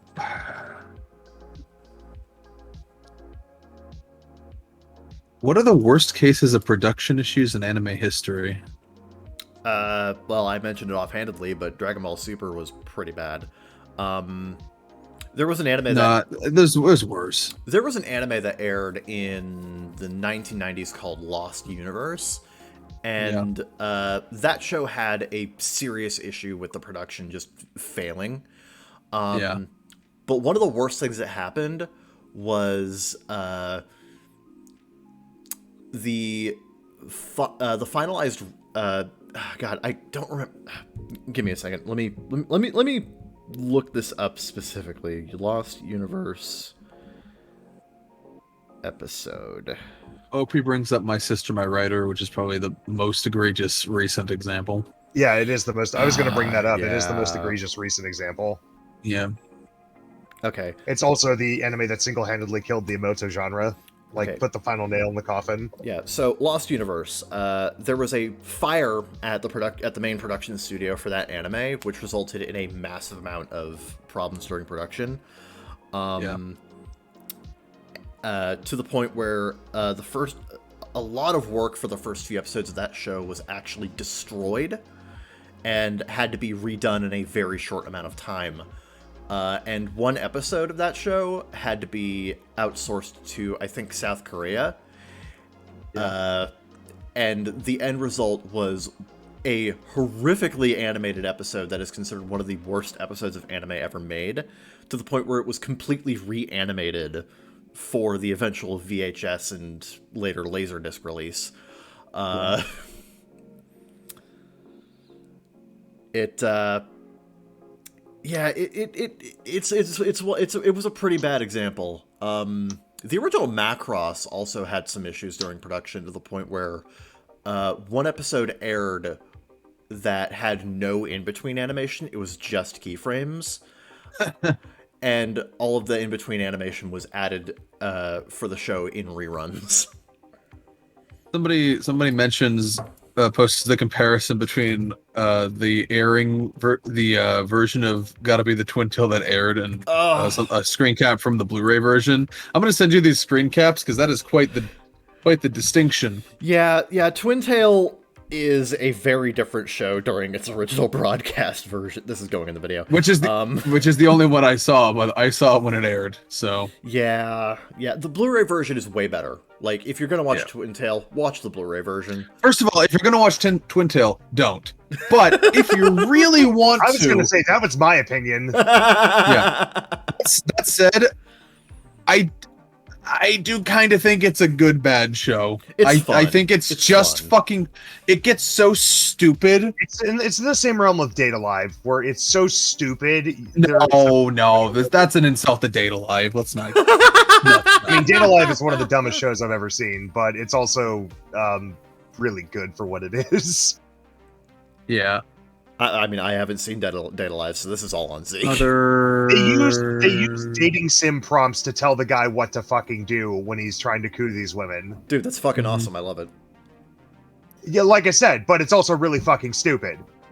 That's not the kind of stupid I mean, though. Like, there's baked into the premise stupid, and then there's Twin Tail. I can't fucking recapitulate the ultimate moral of Gotta Be the Twin Tail because my brain is still broken. China, people like you more. Apparently, that's only part of it. That's like 10% of it. Oh man, it's a surprisingly deep rabbit hole. Anyway, back to this fucking Reddit. Am I really limiting myself by not really enjoying mecha anime? Someone got bullied by a 45-year-old. I mean, if you don't like mecha anime, it's like you like what you like, man. You don't like robots. It's fine. Mm-hmm. Or political themes. I mean, that depends. Okay, that heavily depends on the anime. Well, I know it heavily depends on the on which mecha series, but like, yeah, if you're not a fan of robots, then that's one thing. Yeah. But I still say stuff like Gundam can be enjoyed for multiple reasons. Oh, it can, absolutely. What is an anime character you Darling never... in the fight can be appreciated if you're just a fucking pervert. So. What is an anime character you never understood the appeal of? Shinji. Which one? The one from Evangelion. Oh, okay, yeah. Ikari, yeah. Oh, yeah. Okay. Okay, no, yeah. I understand the appeal of his character. I perfectly understand that.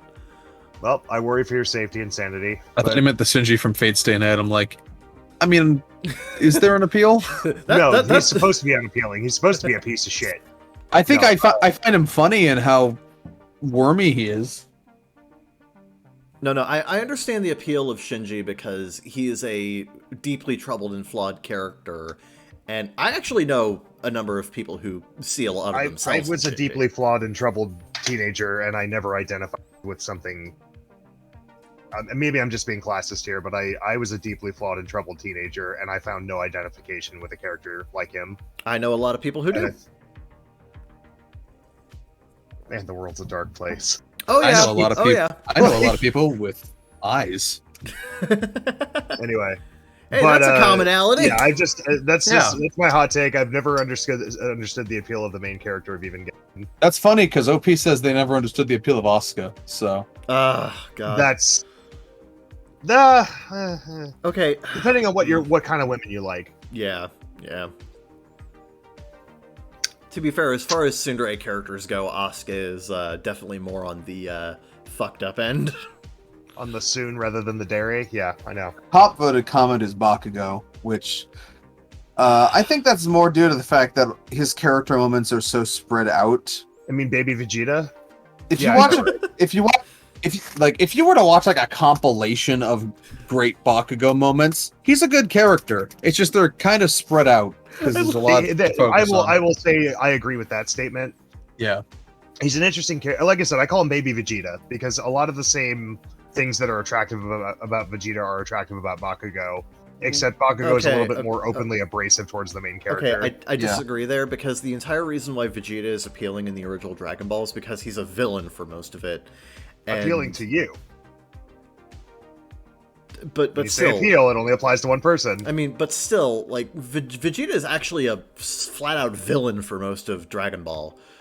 Or Dragon Ball Z, I would say that guess. Bakugo was an antagonist through the first, not for as long, but he was an antagonist of the main character for like the first like season of the show.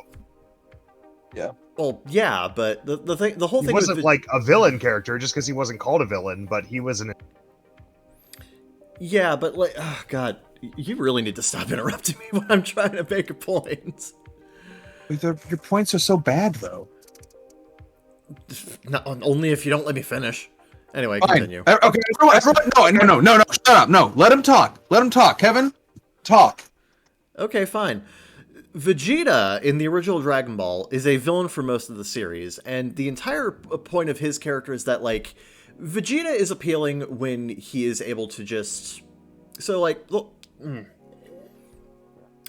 whole thing with Bakugo's character, the appeal for him, at least as far as I'm personally, and as far as I'm able to tell from a lot of other fans, is Bakugo is appealing because there are little bits of characterization and character development that showcase he has the room to grow. It's just, it's very hard for him to, like, get over his bad, just like the bad person he used to be. And like, I do really like Bakugo's. Like, I personally really like Bakugo's. But the same thing could be said about Vegeta. There was the moment where he sacrificed himself when he was fighting Buu in order to save the rest of the Z fighters. He even has that really good talk with Piccolo about, is there any chance of me going to heaven? And he's like, nah, you fucked up too much. There is. And he's like, well, I'm gonna do it anyway. The thing is, like, I'm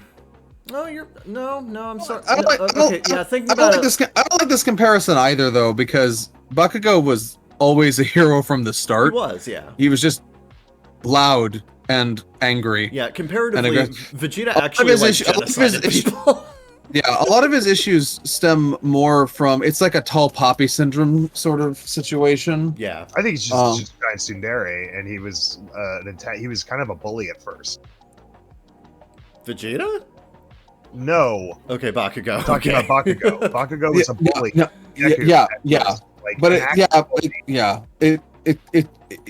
But the crux of his character is more about societal expectations and tall poppy syndrome and how that relates to how Deku essentially getting that cheat to where he is.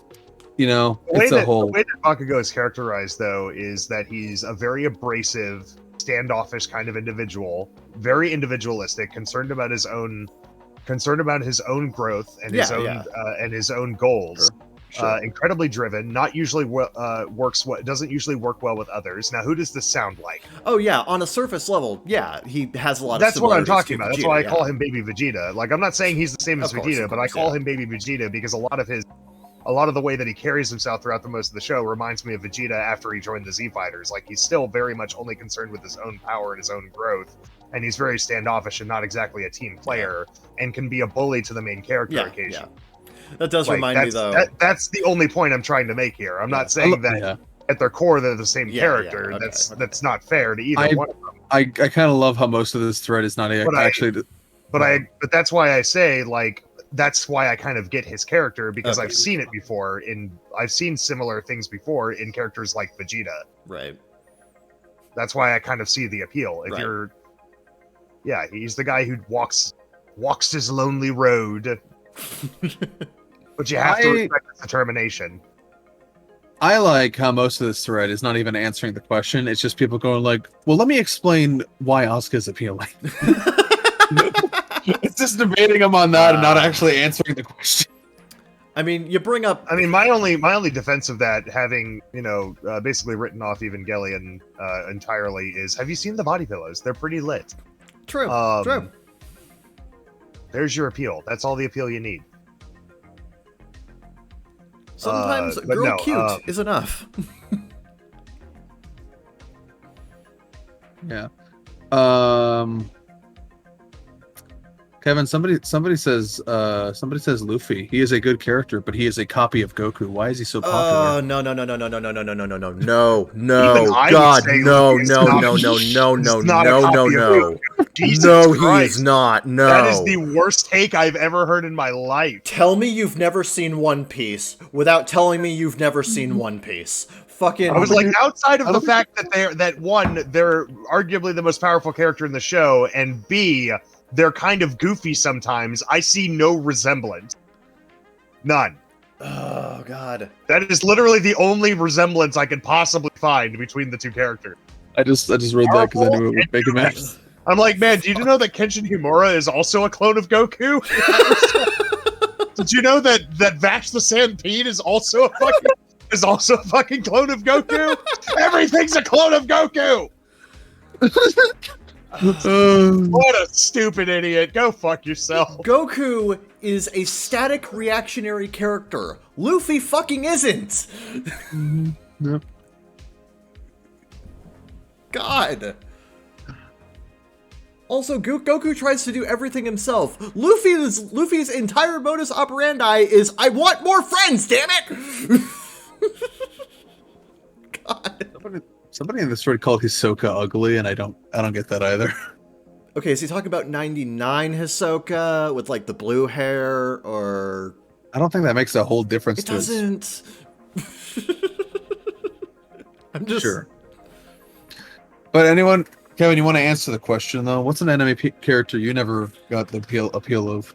That's a very tough. I don't think about the characters that I don't really understand very often. Well, that's why we're asking. But like, Get out of that comfort zone. Welcome to the discomfort zone. Welcome to the. Pull up one of my chairs. I'm gonna like. Oh God, I really don't know how to answer this one. Because like the whole thing is that like I can understand the appeal of a lot of different popular characters, simply because I see how they appeal. Like,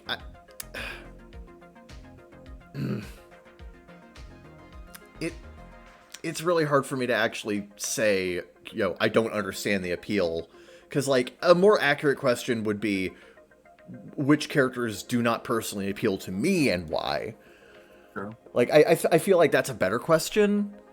Rather than I feel like it's don't not though, understand because the It's appeal. not, it's not the same question. it's not the same question. It's not, no. Yeah. No. He's Like- weaseling his way out. He's weaseling out I of was the gonna say, discomfort like, zone. I can see the appeal in characters that I personally dislike. Yeah. Yeah. Because I can see myself in a person perspective. Yeah. And I understand my own motivations and what makes Yeah. a character likable to me. Yeah. But like literally characters like Shinji just confuse me. Yeah. Like I don't have the walks of life necessary to understand why this character is appeals. Yeah. Because to me he is so unlikable Right. and completely unrelatable. So it's just like I don't understand. I don't have the groundwork necessary to understand this. But like with a character like I can't think of a good example, but like with characters that I just dislike, oftentimes I can be like, yeah, but I can understand like how a person with a slightly different path of life in mind could Sure. find Yeah. this appealing. Yeah. That's what we're Yeah. kind of asking. Yeah. Let user Wapples are delish push you out of your comfort zone. It would take a while for me to actually like. I have to rifle through things in my head to actually figure that out. So like, it would take too long, honestly. Right. Jury's out on Kevin. Jury's out. Yep. Sorry. Yep. Once again, Kevin fails to deliver.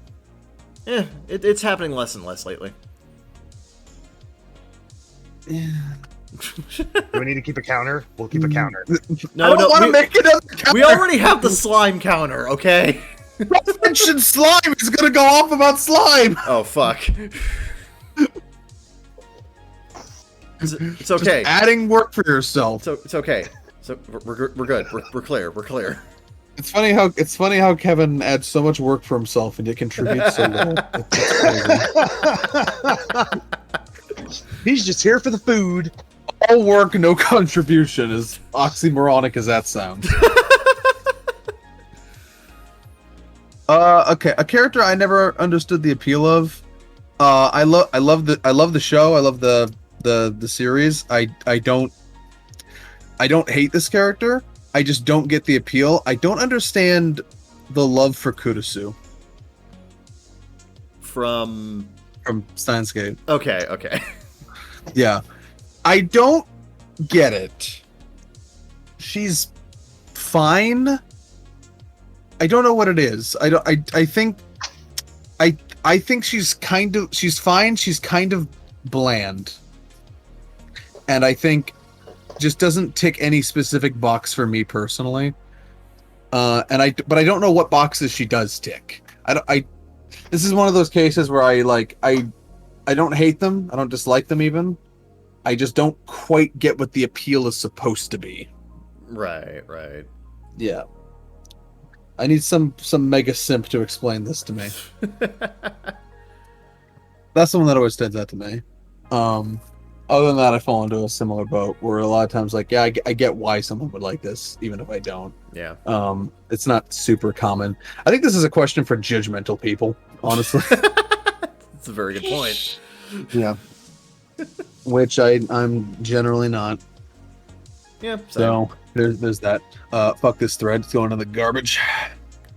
Kobe. Mm-hmm. Yeah. What is your favorite romance anime? Or Or the emo. Something that like specifically focuses on romance. Yeah, like I can't answer Shakugan no Shana because like it has a great romance in it. I don't qualify it as a romance show though. Mysterious Girlfriend X. Yeah, that's a good one. Yeah. Yeah. That's my pick. Yeah. I fucking love Mysterious Girlfriend X. Yeah.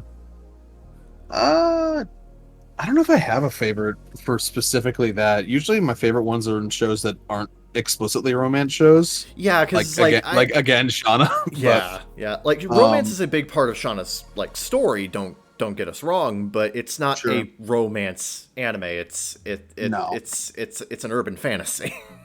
Yeah.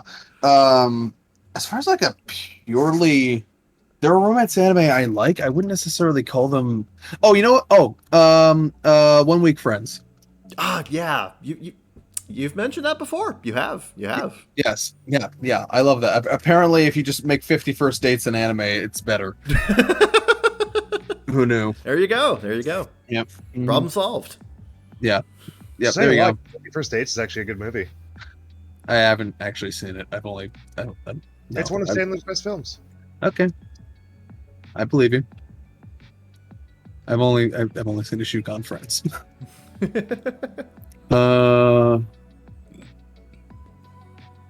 What to do when you can't decide between dub or sub? I retreat back into Schrodinger's box and wait for someone to open it.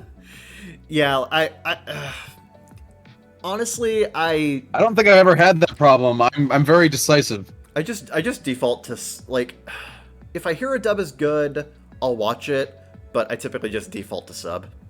It's just a question of availability and then quality and then Also, just what I fucking feel like, and sometimes like the specifics of the series.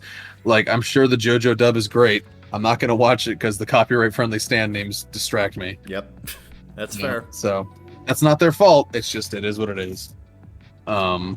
Yeah. Take it as it may. Mm-hmm. In terms of being the main directors for a series, which anime directors are candidates for the most prolific series directors? Very good question. Yeah. Repeat that. In terms of being the main director for a series, which anime directors are candidates for the most prolific series directors? So I guess prolific in this sense means they've done the most things? Yeah, prolific there. I mean, Yeah. exactly that. Kazuhiro Furuhashi's done a lot of shit over the years. Okay, people are misunderstanding. They're talking about influence and shit like no, I don't. No, Akiyuki Shinbo does not fit this fucking He does criteria. not. No. Get out of here. Shinbo is a director in name only these days. That's also true. Somebody says Tomino. That's probably a good answer. That's a great answer. Yoshiyuki He's done Tomino's a great answer. 16 TV shows, 18 movies. That's a lot of shit. Oh yeah, Tomino's up there. God, Tomino's a great answer. I mean, off the top of my head, my only answer is Seiji Kishi. Osamu Dezaki is another really good answer. He's done a lot of he did I only say shit. I only say Seiji Kishi because I think I've seen probably at least 20 things Seiji Kishi has directed. the man does good work, and a lot of it. Even shit you don't think about. Like, I think he directed at least one of the Persona 3 movies. He did. Yeah. I don't remember which one. It was one of them. I think he directed 2 of them. You might have. I'm gonna look it up now. You got me peaked. You got the curiosity. It's peaked. In terms of, I have not a lot to comment on this one because I don't know that much Japanese directing staff. Yeah. Okay. That's fair. What? He was supervisor for all 4 movies. Oh, okay. He didn't direct them though. Yeah. No, I've seen a lot of the stuff he has directed though. Yeah. Yeah. Then again, I'm looking at the list. It's not a long list. It's just I've seen a lot of the list. Yeah. So maybe not the most prolific, but in my heart. But yeah, I'm thinking like I think of like a lot of older anime directors, Osamu Dezaki, Yoshiyuki Tomino, people of that sort. Ichiro Atano. Why do super popular anime get shit sequels or so? Well, if we're talking about light novel anime specifically, it's because there's a lot of them, because of the way the publishing industry is set up, a lot of them are so hyper focused on their premise that they put all of their effort into establishing that and hooking you there, and then past the first 3 or 4 volumes, they just don't know what to do. So they tend to repeat themselves or go some sort of rote direction. Yeah, that's exactly what's happened to some of the most promising manga series out there. Yeah. Yep.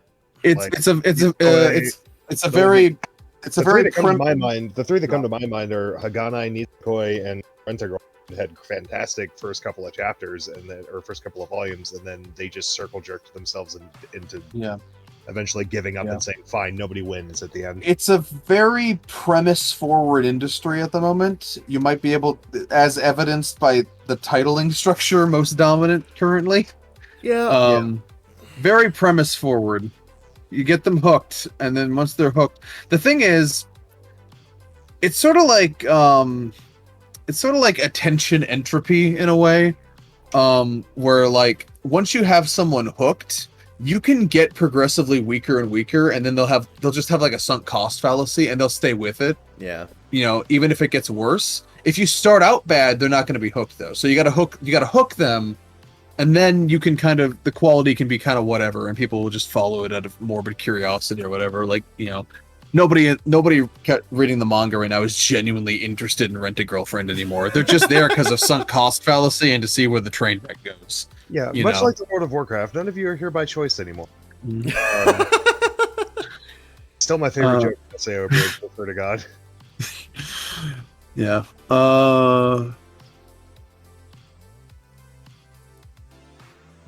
Let's see here. What do you think the best anime-only anime is? Like like no source material, like an original anime production. Madoka 7. Gurren Lagann.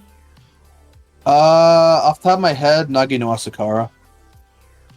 Not seen it. It's great. It's great. Do you like? It's like the best Jun Maeda show not written by Jun Maeda. Oh, Nagi no Asakara is really fucking good. Yeah. I love Nagi no Asakara. It's a great show. Madoka 7 just has so many layers of depth in its storytelling, and every single character, no matter how minor or short they are on screen, has an entire arc to themselves. It's a masterclass in multi-level writing. Even though in my head, I thought you were gonna say multi-track drifting. Multi-level Racer. Multi-level writing. There are times where I'll go back and watch the show today, and I'm like a walking encyclopedia for that show, and I'll still catch shit that I didn't catch before. Yeah, that's a good. Yeah, And so like that's why it's up there for me. yeah, yeah. Yeah. For me, definitely Nagi no Asakura. I can't even think of a runner-up in my mind at the moment. Yeah, all the other anime I'm thinking of that like really struck a chord with me are like either adapted from manga or light novels or something. Yeah.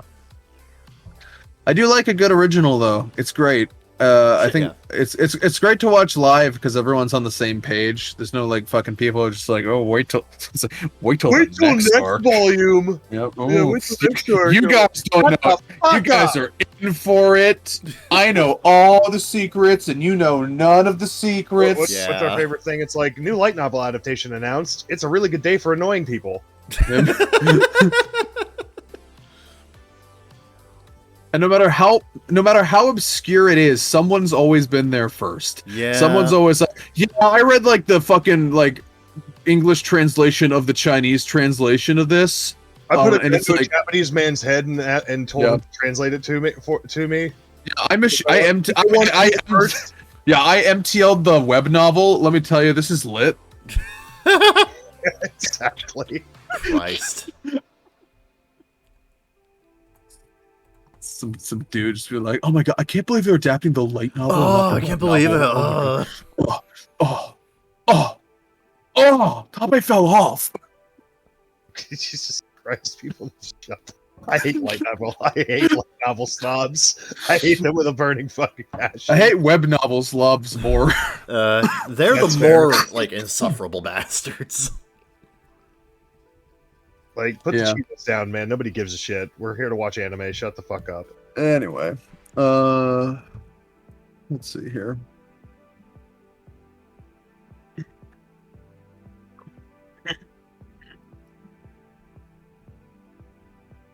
Let's see here. Nah, I can't think of anything else. I can't see anything else good. Let's just go to the Reddit dive. Oh yeah. The Reddit dive for people named Clive. And also everyone else. So really not specifically for Clives. Apologies to the Clives in the audience. You ever met a person named Clive? I have never met a person named Clive before. One of my no. favorite actors' names is Clive Owen. Oh, there you go. Is he related to Owen Wilson? No, that's you're equating a first name and a last name. See, I said one thing and then you put in other words in my and now you're trying to say that's what. You understand the Zeke Freak experience. You just constructed a joke I've been using for a decade. 10 years and Kevin has never once actually articulated that thought.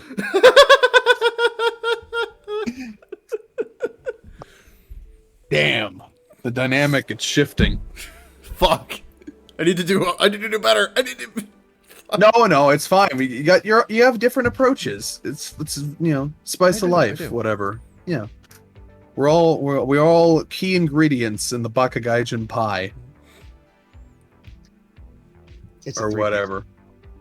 Yeah. Let's see here. It's time for the Reddit dive. Let's fucking go. I guess I'll start, but I gotta see what's a good one to start.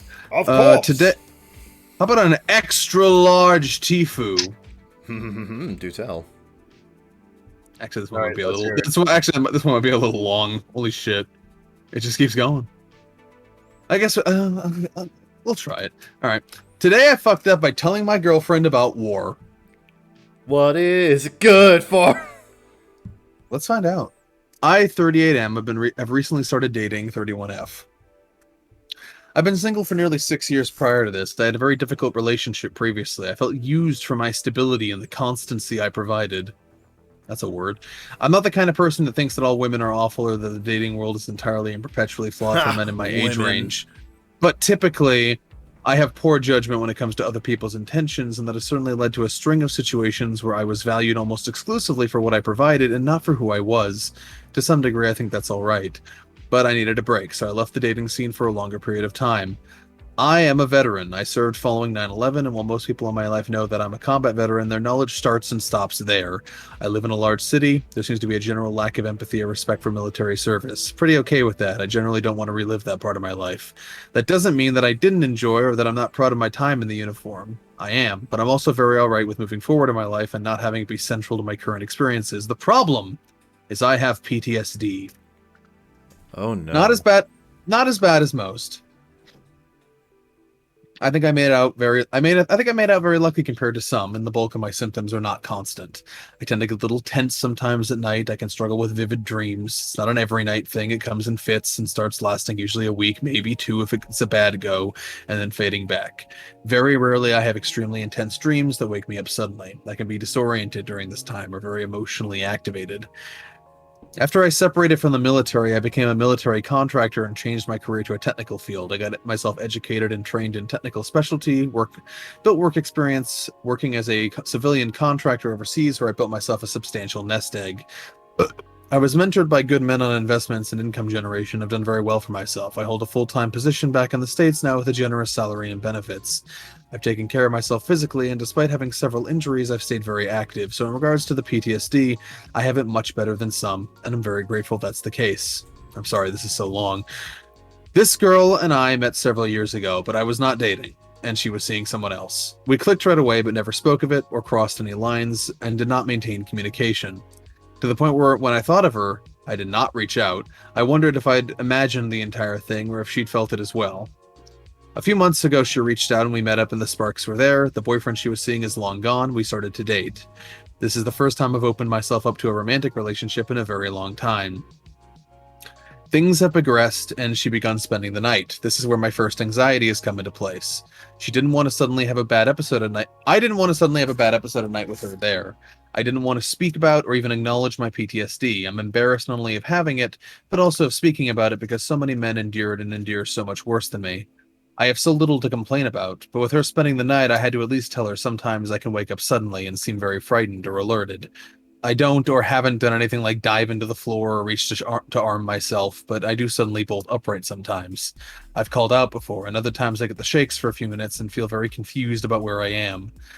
So I told her, and she was an angel about it, but she also asked me to talk about what it was like with her and some of the things I remember and struggle with. In the past, I've never gone there with anyone. I think sometimes the truth is not what people, particularly women in my experience, really want to hear.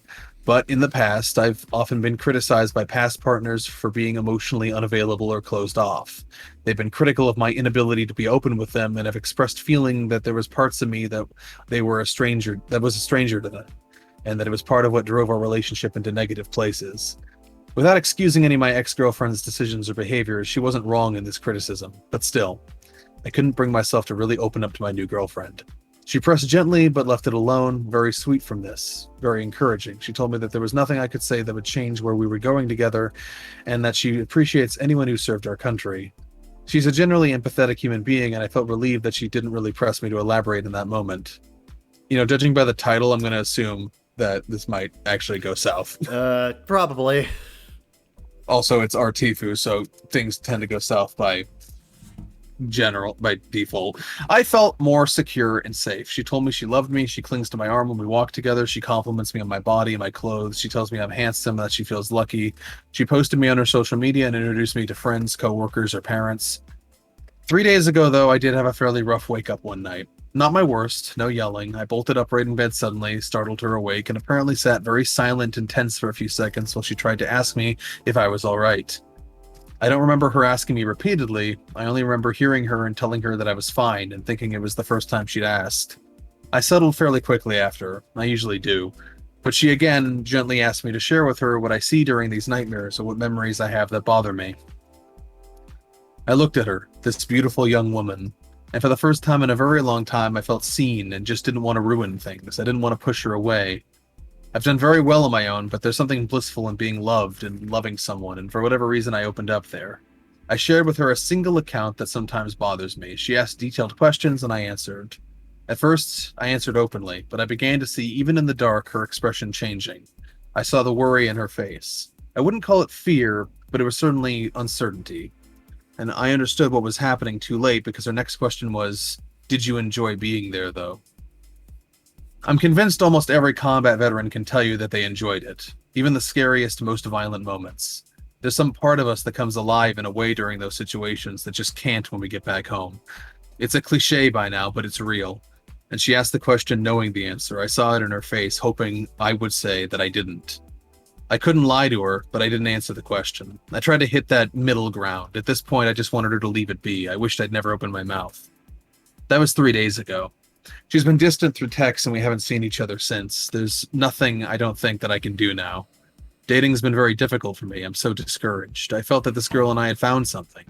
As a veteran, we're constantly told to talk about it. Whether you're on TikTok or Insta, there are just mountains of posts from people, well-meaning people, telling you to share and to speak.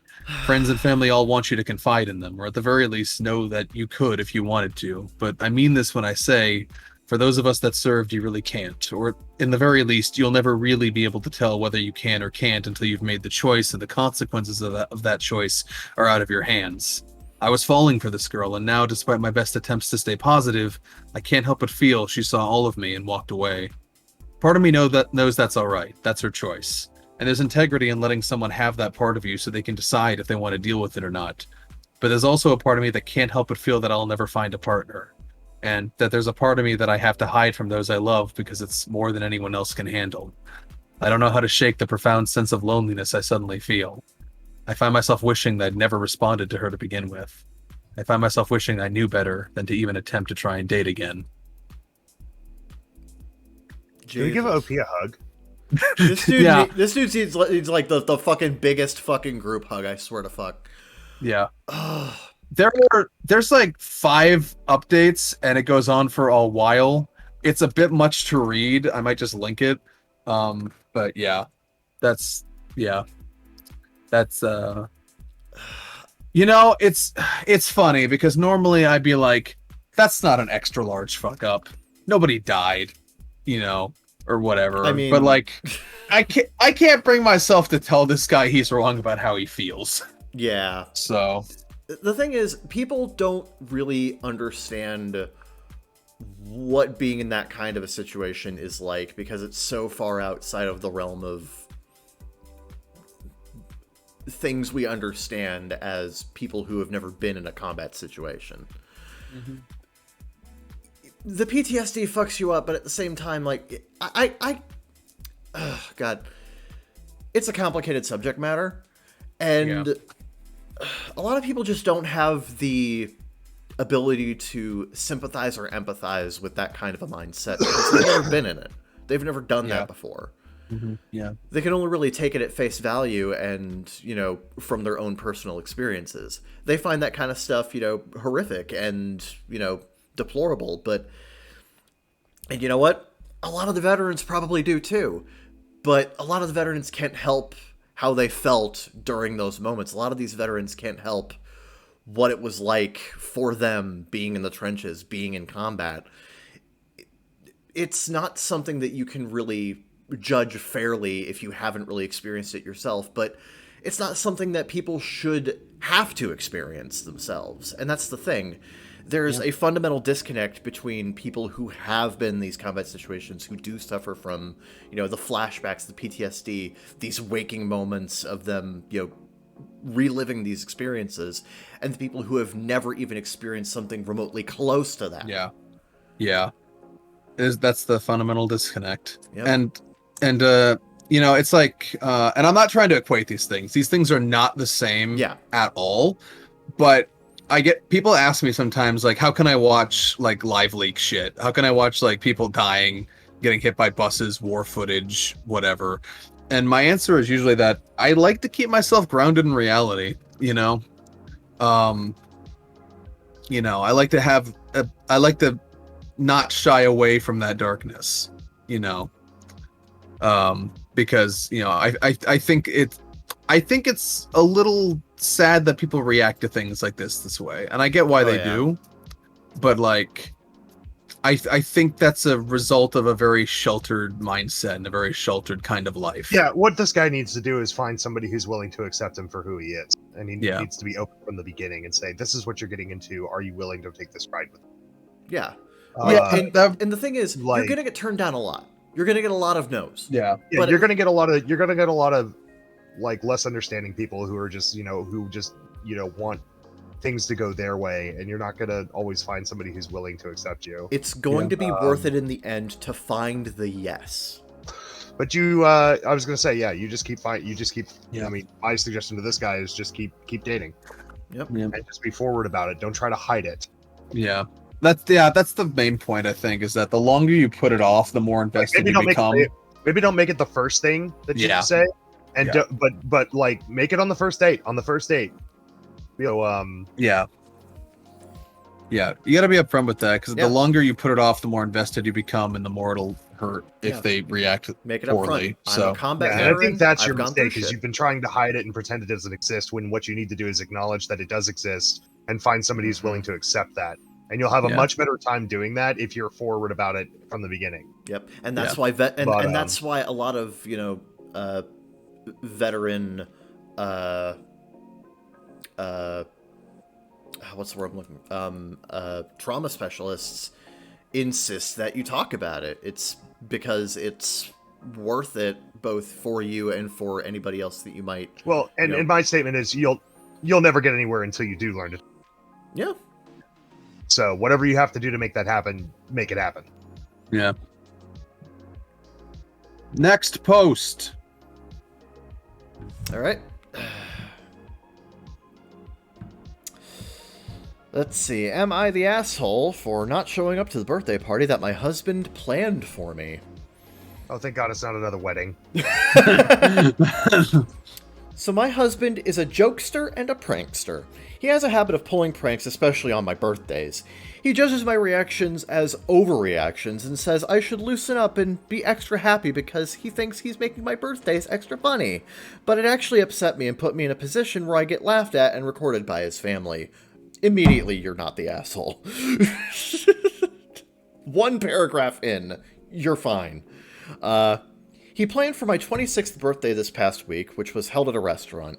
I told him I wouldn't go if he was going to pull one of these pranks he's famous for because it's a public place and I did not want to be publicly humiliated.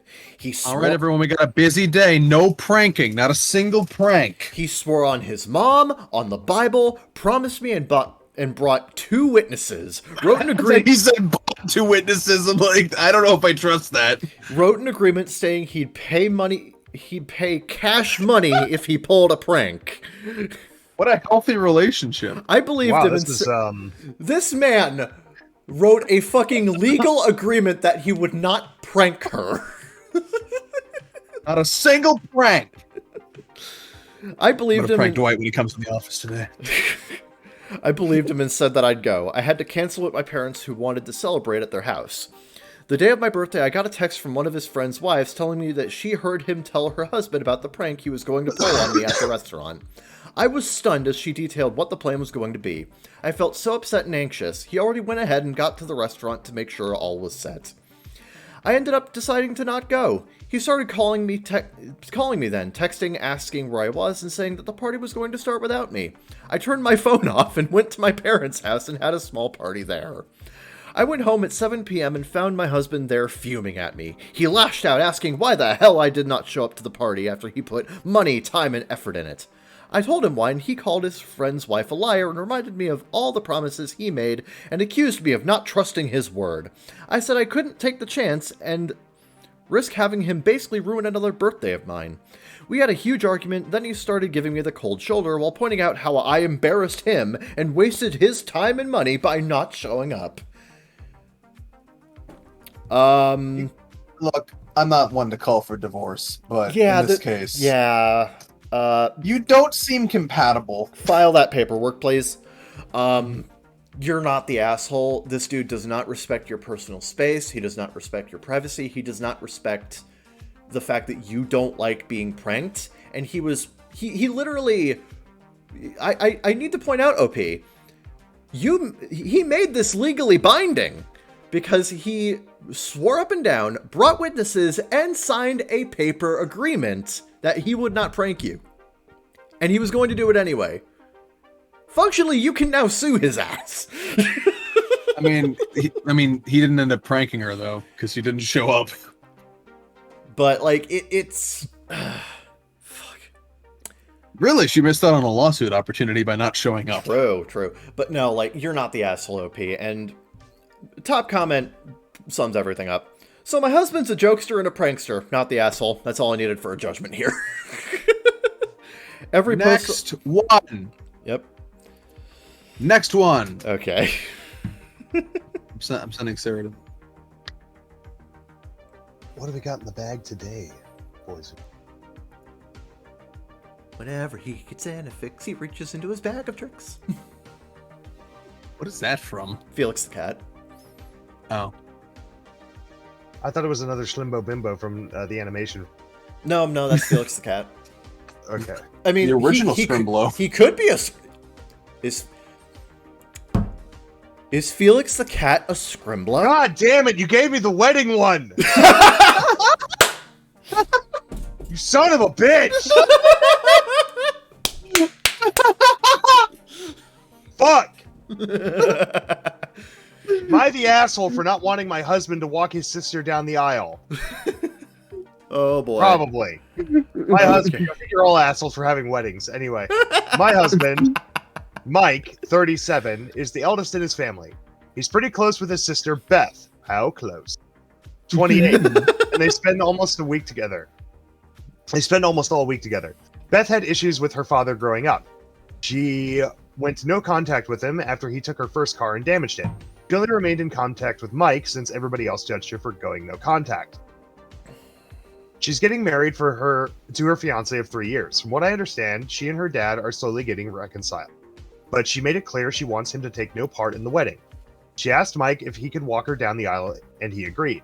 I have to say I was taken aback, and it felt a bit odd for me because her dad is alive.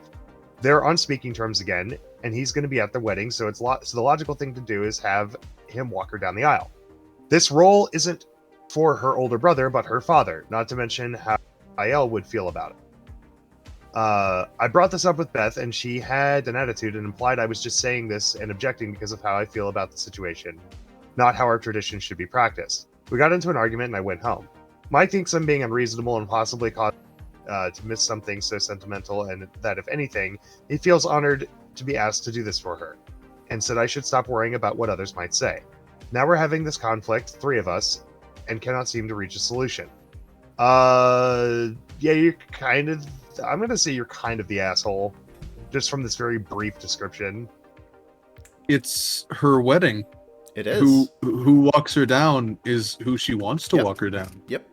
That's not your choice. So, you know. So, back off? Top comment was, there's no conflict except for your unwanted opinion. Yep, pretty much. Yep. Interestingly, You're the asshole. As far as wedding itis, this is one of the more softball ones we've had. So yeah, there is that. Clear cut, assholery detected.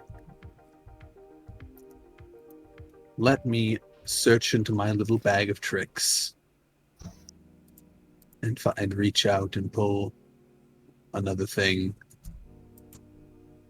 Yoink. from the thing as soon as it'll fucking load.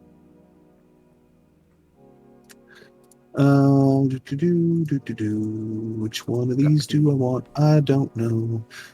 Am I the asshole for dropping out of my boyfriend's family Disney trip? I am a 29-year-old female in a relationship with a 31-year-old male. We have been dating for almost 4 years. This trip has been in the making for 2. I have been completely on board to go up until recently. The trip is to celebrate the 5th birthday of my boyfriend's niece. I'm backing out because the niece's mom will be 7 months pregnant by the time of the trip. I think her pregnancy will impede the fun that everyone else has on the trip. I also worry about her health with all the walking. I've never been to Disney. I don't know why she capitalizes Disney every time she says Disney. Disneyland! Disneyland! We're going to Disney World! We're going to Disneyland! I've never been to Disney. I want my first time to be amazing. She capitalized that too. I want to stop and rest every time the pregnant lady gets... I don't want to stop and rest every time the pregnant lady gets tired and needs a break. My boyfriend cannot guarantee me we're going to go off and have our own fun on this trip.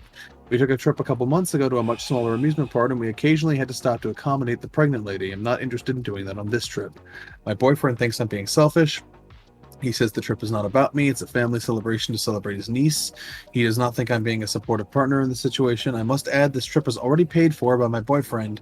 I told him I would try to get my Disney tickets refunded and we can use the flight credits another time. He's still upset that I'm backing out. He's upset that I made the decision without talking to him first.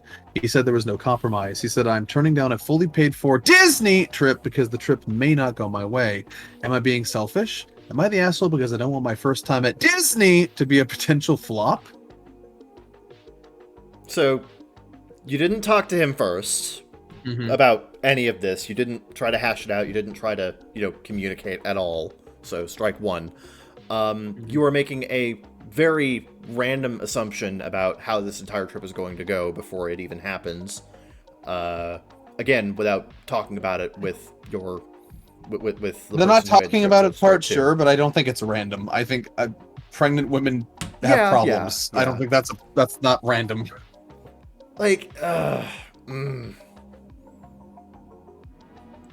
Well, so here's my perspective on the whole issue. Yeah. If you're pregnant, if you're morbidly obese, or if you are, if you have major health concerns like heart issues, blood pressure issues, or if you have a baby with you, don't come to a fucking amusement park. Yeah. Also a good point. I mean, if you want to go and sit down on a bench and enjoy the scenery by yourself, that's fine. Sure. But It's also a waste of money, though. But yeah, so here's my thing. That being said, this trip isn't hers. Yeah. Yeah. She is welcome to come along. She has not been told she's not allowed to come along and have fun. And she could always, and but is she also not allowed to, I guess what I'm asking is she allowed, because it sounds like they're angry at her for backing out, but is she not allowed to back out if it's not her trip in the first place? That is a good point.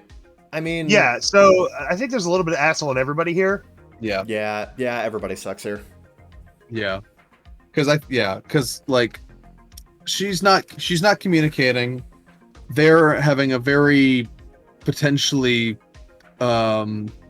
frustrating vacation plan, and they're pulling kind of a double standard here, where it's like they're angry at her for backing out, but they're using the "it's not your trip" card, so you can't dictate to us. Well, if it's not her trip, then she should be able to back out of the trip. Exactly. You know. So basically, they're angry she's not putting up with their bullshit. Yeah. So yeah, everybody sucks here. Yeah. Reddit thinks she's the asshole, but no, everybody sucks. No, everybody sucks here. Yeah. But my general statement to people, like, if you have major health issues, if you're morbidly obese, if you have a baby with you, or if you're fucking pregnant, stay the fuck away from amusement parks. Yeah. And do not burden your friends Mm-hmm. with amusement park trips and being like, oh, can I come with you? No, don't even ask. No. They might not say anything, but take it from us, they hate you. No, they literally do, because you are literally going to do nothing but drag down the experience for the rest of them. I'm sorry. You are too high maintenance for a place like that. Yeah. And it's not your fault. I'm just telling you, what is your fault is that you're trying to ignore the fact that that you have the extra baggage while everyone is paying an exorbitant amount of money to go to a place to do one specific thing, and you're going to waste their time doing everything but that. Yeah. Yeah. If you want to pay for the whole trip, then be my guest. Bring your fucking babies. All of them. At the same time. But only one stroller. But I see people who bring extra babies to amusement confusion. parks, like, and I'm not talking like Disney, because like bringing babies to Disney is expensive, right? Because there's things for babies to do there. Yeah. I've seen people bring babies to like Cedar Point. I'm like, what is there here for you? Yeah. There's literally nothing here for you. You can't ride any of the rides. Like, But just think they could meet Snoopy. You deprive a baby of the chance to meet Snoopy. no, but there's better ways without spending that much money. Jesus Christ. Yeah. I'm being facetious. Kevin, essential one. Alright. Let's take a look here. Actually, it's an Aita. Ooh, okay. Wait, no you didn't. What? You did not send me one. Yeah, I did. Oh no, I said Sarah. Sorry, I still had Sarah's DMs open. Dork. You sent it to me? No. Okay, there we go. Yeah. Okay. Fuck that. There you go. Am I the asshole for telling my husband to get over himself when he started berating me for not picking up his brother's son from school? Probably. Could have said nephew, but that's fine. My husband, 37, took his nephew, 12, in after his dad, my husband's brother, was But what's his age? Actually, no. Would that be nephew-in-law? I don't What is no? Is it still just nephew? Anyway, he told me that his nephew was after No, his. it's still nephew. Okay, I'm starting over. Fuck. My husband, 37, took his nephew, 12, in after his dad, my husband's brother, was diagnosed with cancer. He told me that his nephew would be staying with us until his dad completes his chemo treatment. I agreed, although he did not consult with me about it first, but I told him that it'll be his responsibility, not mine. He asked me to explain why, and I told him it's his because 1, he didn't consult me before taking his nephew in, and 2, I'm not equipped nor experienced in taking care / being committed to childcare. I still have to cook and clean, obviously. He said it was fine and that he'd be taking care of him on his own. The other day, I'm gonna guess they're childless. I think that's yeah. just for clarification. Childless marriage. Yeah. The other day, he called me in the afternoon saying he was stuck in a 2-hour meeting and asked if I could go pick his nephew up from school. I said I was having lunch with Mom and discussing family issues. He insisted, but I reminded him that he said he'd be taking care of his nephew, including school pickup / drop-off. I suggested he try to get off work or call some family member to go pick him up. He tried to argue, but I hung up. Yeah, there it is. There. Okay. I went home at 3 and surprisingly found my husband there. He was angry and he started yelling at me, calling me selfish and unfeeling. I told him that his lack of management wasn't my fault. He yelled, saying that my lunch with Mom could have fucking... Why did you put fucking in quotations? Could have fucking waited, but I chose to be fucking petty just to prove a point. I said that wasn't true and told him to get over himself and stop acting like he was the victim when he put himself in this situation, knowing he wouldn't commit. He yelled that he was trying to do all he can to help his brother out, but it was me who's playing victim after I refused to help out. We argued some more and I ended up going to stay with my mom for the night. He texted me some choice words, that's when I turned my phone off. We're still arguing about it. I think Top Comment has this figured out. You're the asshole. I suggested, ... he call some family member to go pick him up. That's exactly what he did. His wife, who should be a partner in the relationship. You're displaying zero empathy to a family suffering through the effects of cancer. Your husband may lose his brother, and your nephew his dad, but you'd rather score petty points because you weren't consulted about helping family go through chemotherapy. You'd better hope you never get cancer because I'm not sure you'll have a support system. Pretty much. Dang, girl, go off. Pretty much. That's the tea, sis. This person is so goddamn selfish and self-centered. Not thinking about anybody other than themselves and how they feel about the whole situation. Not even considering that this is, a situation that exists because someone has fucking they're a Redditor, cancer. so I don't know what you expect, but The first red flag for me is when she calls him her husband's nephew and not her nephew, because there's no distinction there. It's your nephew. What do you think marriage does? Pretty much. You're part of the family now, bitch. Fucking commit. You're the asshole. She's the asshole. You're the asshole. So much relationship drama on this damn subreddit. Yeah. Well, I think Aita is mostly about... I'd be concerned if there was an Aita post that didn't involve human relationships at some point. No, I'm talking... You know what I mean by relationship drama. Well, let's do one about a boy and a dog, then. Ooh, interesting. Yeah. my turn. Yes. Crack her open and see what we... And then we should probably do the speed round after this. Yeah. Because we're getting close to the end of the time. I gotta go, guys. I gotta go win it. I won a Magic tournament last week and then the week before as well. So I'm gonna go see if I can make it 3 in a row. Probably not, now that I've said that. But am I an asshole for making my son walk the dog? Oh boy, here we go. Throwaway account and fake name because my wife is also on Reddit, and sorry for the long post. So she's gonna figure this out anyway, you fucking stupid idiot. She's your wife. She's got you by the balls. My wife, 39 female, and I, 42 male, have 3 sons: Alex, 15, Dylan, 11, and Jake, 8. When I was a kid, I always wanted a dog, but said no. I never got the chance to get one during my 20s, but recently my interest in owning one was sparked again, so I asked my family what they thought about getting a dog. My wife wasn't enthusiastic about it, but she relented after a few weeks of me asking. Alex and Jake were excited to get one, but Dylan was immediately opposed to the idea. Well, Dylan's the middle child, so he doesn't count. Dylan was always different. That's not what he said. That's what I'm saying. I thought it was a joke. Okay. No, that did not. The proud father of 3 sons did not say middle child, so he doesn't count. What the fuck? Oh, okay. Shit. Be careful. Damn. Oh, shit. No. No, that was a joke. Okay. Dylan was always different than my other sons. He never had an interest in sports and was always more subdued than his brothers, which always made it hard for me to connect with him. He remained opposed to the idea of getting a dog, but me and my other sons managed to wear him down until he finally relented. However, he said that if we did get a dog, he wasn't going to be interacting with it or taking care of it. Yeah, that'll change. Trust me. Dogs have ways. That would be completely on me and his brothers. I found this ridiculous, but I agreed in the moment, hoping he would change his mind after meeting the dog. The problem is he hasn't changed his mind yet. We've had Zeus for 7 months now, and Dylan has not warmed up to him in the slightest. Your son's a sociopath. I mean, to be fair, Zeus did rape that goose, though. So I heard it was an ostrich, allegedly. It's changing the telling. He doesn't play with the dog. He doesn't cuddle with it. He's into his room because he destroys stuff. And whenever he's near your son's a fucking sociopath. When he's near the dog and just ignores him. I find this completely ridiculous. Zeus loves Dylan. He follows him around wherever he sees him and jumps up on him to get his attention to play, but Dylan just isn't receptive to it. To change this, I told Dylan last week that he would be in charge of walking the dog every day after school. Dylan straight up refused and has shut down the conversation every time I bring it up. It's been a week and he hasn't walked the dog once. In my frustration, I told him that if he didn't start listening, that I wouldn't allow him to go to comic book store anymore, and he freaked out and told my wife.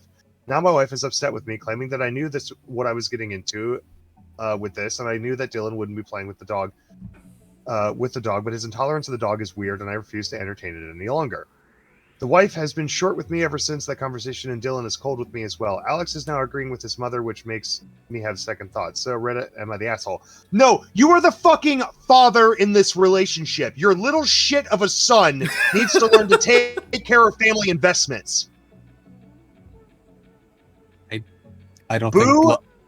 Boo-hoo, my family made a collective decision. I decided to go against it, and now I'm sad that I have to follow what my family does. Welcome to fucking life. Get the leash, walk your fucking dog, Dylan.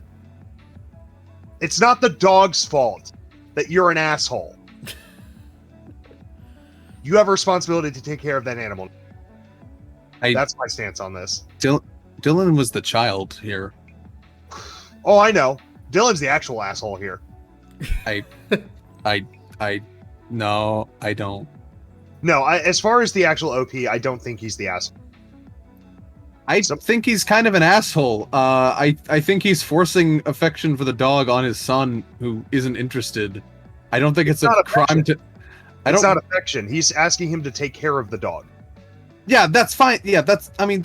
If we're talking about it in a chore context, whatever...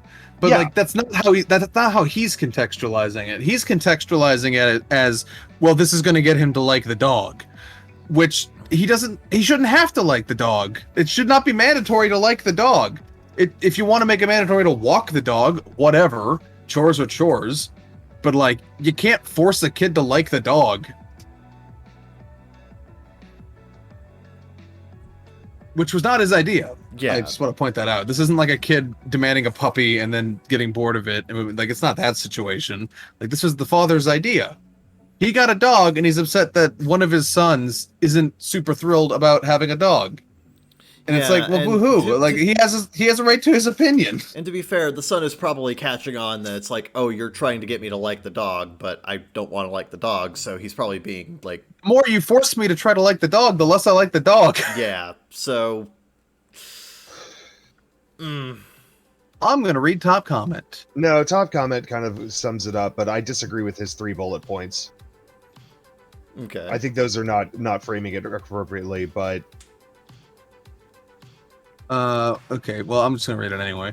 YTA, you are 3 people who want a dog and could take care of the dog. Your son who didn't want the dog has to, even though you told him he wouldn't have to. So what you've taught your son is that you're a liar. It's okay to not take care of your own responsibilities, and you punish him intentionally because he isn't you. well, that might be framing it weirdly, but I don't think the spirit of their argument is wrong here. Yeah. it is framing it incorrectly though, because the son should absolutely be responsible for taking care of that, for taking care of the dog if the dog needs care. If the dog needs care, but there's 5 people in this house, does he have to be the one to walk the dog? I don't know. Does the mom always have to do dishes?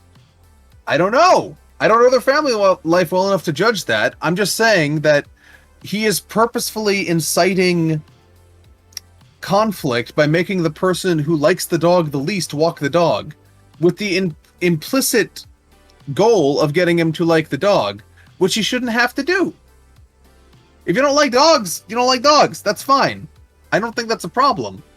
If he does what's asked of him, whatever, but that's a separate argument from how OP is contextualizing it. Yeah. I don't think it's as simple as my son isn't doing his chores, because the chores have an agenda here. It's not just chores. The chores that's such a weird way to phrase it. The chores have an agenda. Okay, well, the father has an agenda know. with the chores he is giving. You know, it's not like a chores. I know. I think OP is the asshole here. I don't Yeah. know. Maybe he is the asshole, but I still think the son should have some responsibilities related to the dog. That's how the dynamics work. We all take care of all responsibilities, even if we don't like them. Sure, Yeah. but I think he's only reacting this way because the father's been so gung-ho to force him to like the dog. Yeah, that's You know. where I'm sitting on this one. Well, he acted Yeah. this way from the onset because he didn't want a dog in the first place, and he's not giving the dog any I chance. guess, whatsoever. but I think the 42-year-old man should be the bigger man here. And be like, wow, the 11-year-old doesn't like the dog. I should probably be more mature and just not press the issue. You know, if something needs doing, sure, and if they refuse to do it at that point, then yes, they're just being uncooperative. But there's clearly like an agenda being pushed on this 11-year-old here. You know, I think OP's the asshole and bad at being the bigger person, and also is weirdly projecting his childhood I'd be fantasy of interested- dog I would ownership be on his interested to son. see how the rest of the family see it as well. Yeah, but we only have this post. Yep. But like just going off of this post, I'm gonna say OP's probably the asshole. Yeah, me too. Nice divisive one to end on. Let's go to the lightning round. Nice and I don't know. I just divisive. don't trust or like people that don't like dogs. It's the lightning round. This is where we go to our unpopular opinion. Are these opinions on? I just like Mark Twain's whole thing on it. Whereas if the more I learn about people,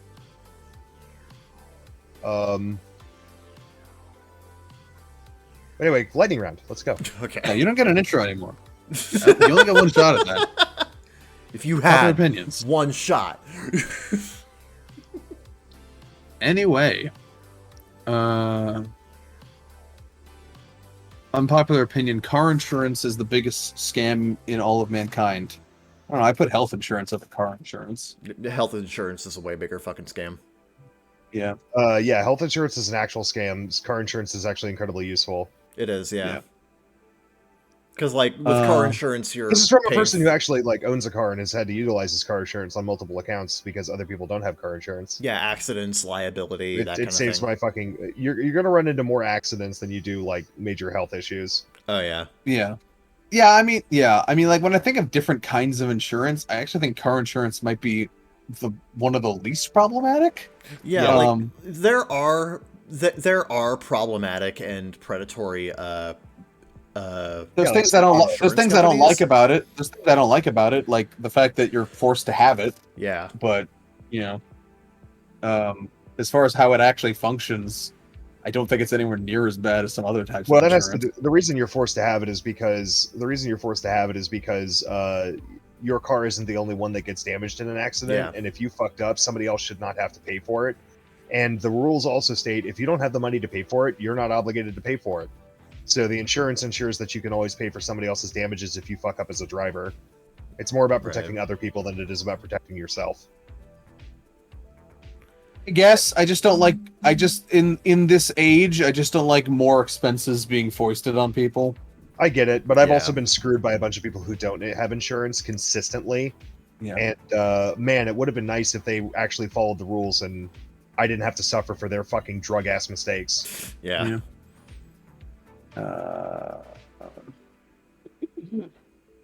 Unpopular opinion: sharing is bullshit. Being called out for not sharing. Someone's never been in a threesome. In a broad sense, I paid for the item/thing because I want it all. Greedy would be if I wanted more and obtained something through whatever means. Why do we have to share? I don't share my clothes or my petrol or... Oh, British alert. This man would be an excellent capitalist. British alert. He won't share his petrol. Whatever else with anyone, so why are some items expected to be shared? It is mine because it's fucking mine. It's not the community's. Buy some chocolate, say 6 pieces, me and 5 people together. Where does it end? I get 1 piece? Fuck you. Get your own. Damn, calm down, Veruca Salt. I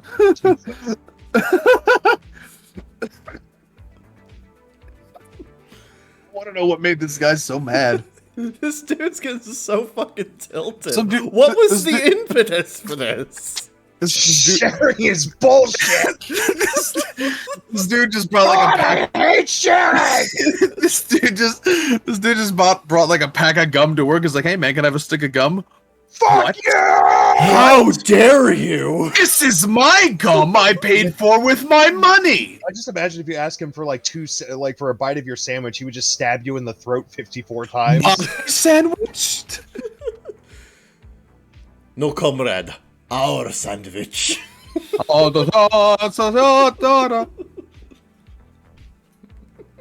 we need, as soon as you make a note that as soon as we start this one, you need to play the communist anthem.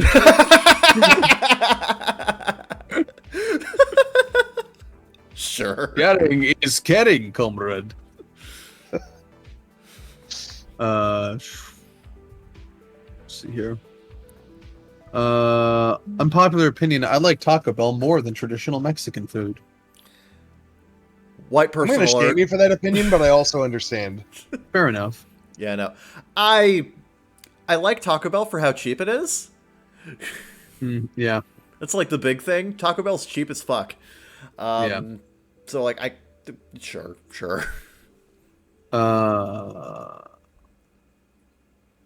Like, that's kind of the big thing. Getting good Mexican food means you have to pay more for it. Unpopular opinion: Not necessarily.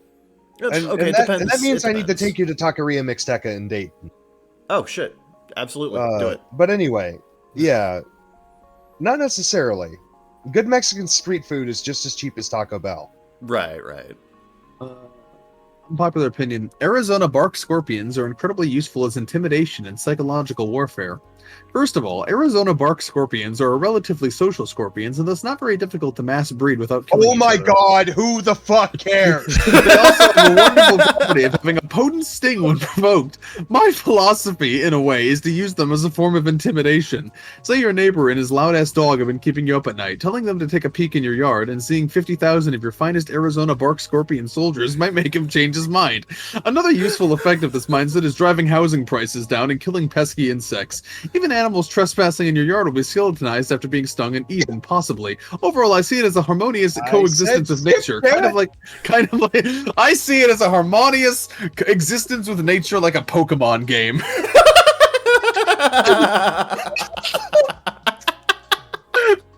I'm with this troll post. I'm with this guy. More Arizona bark scorpions.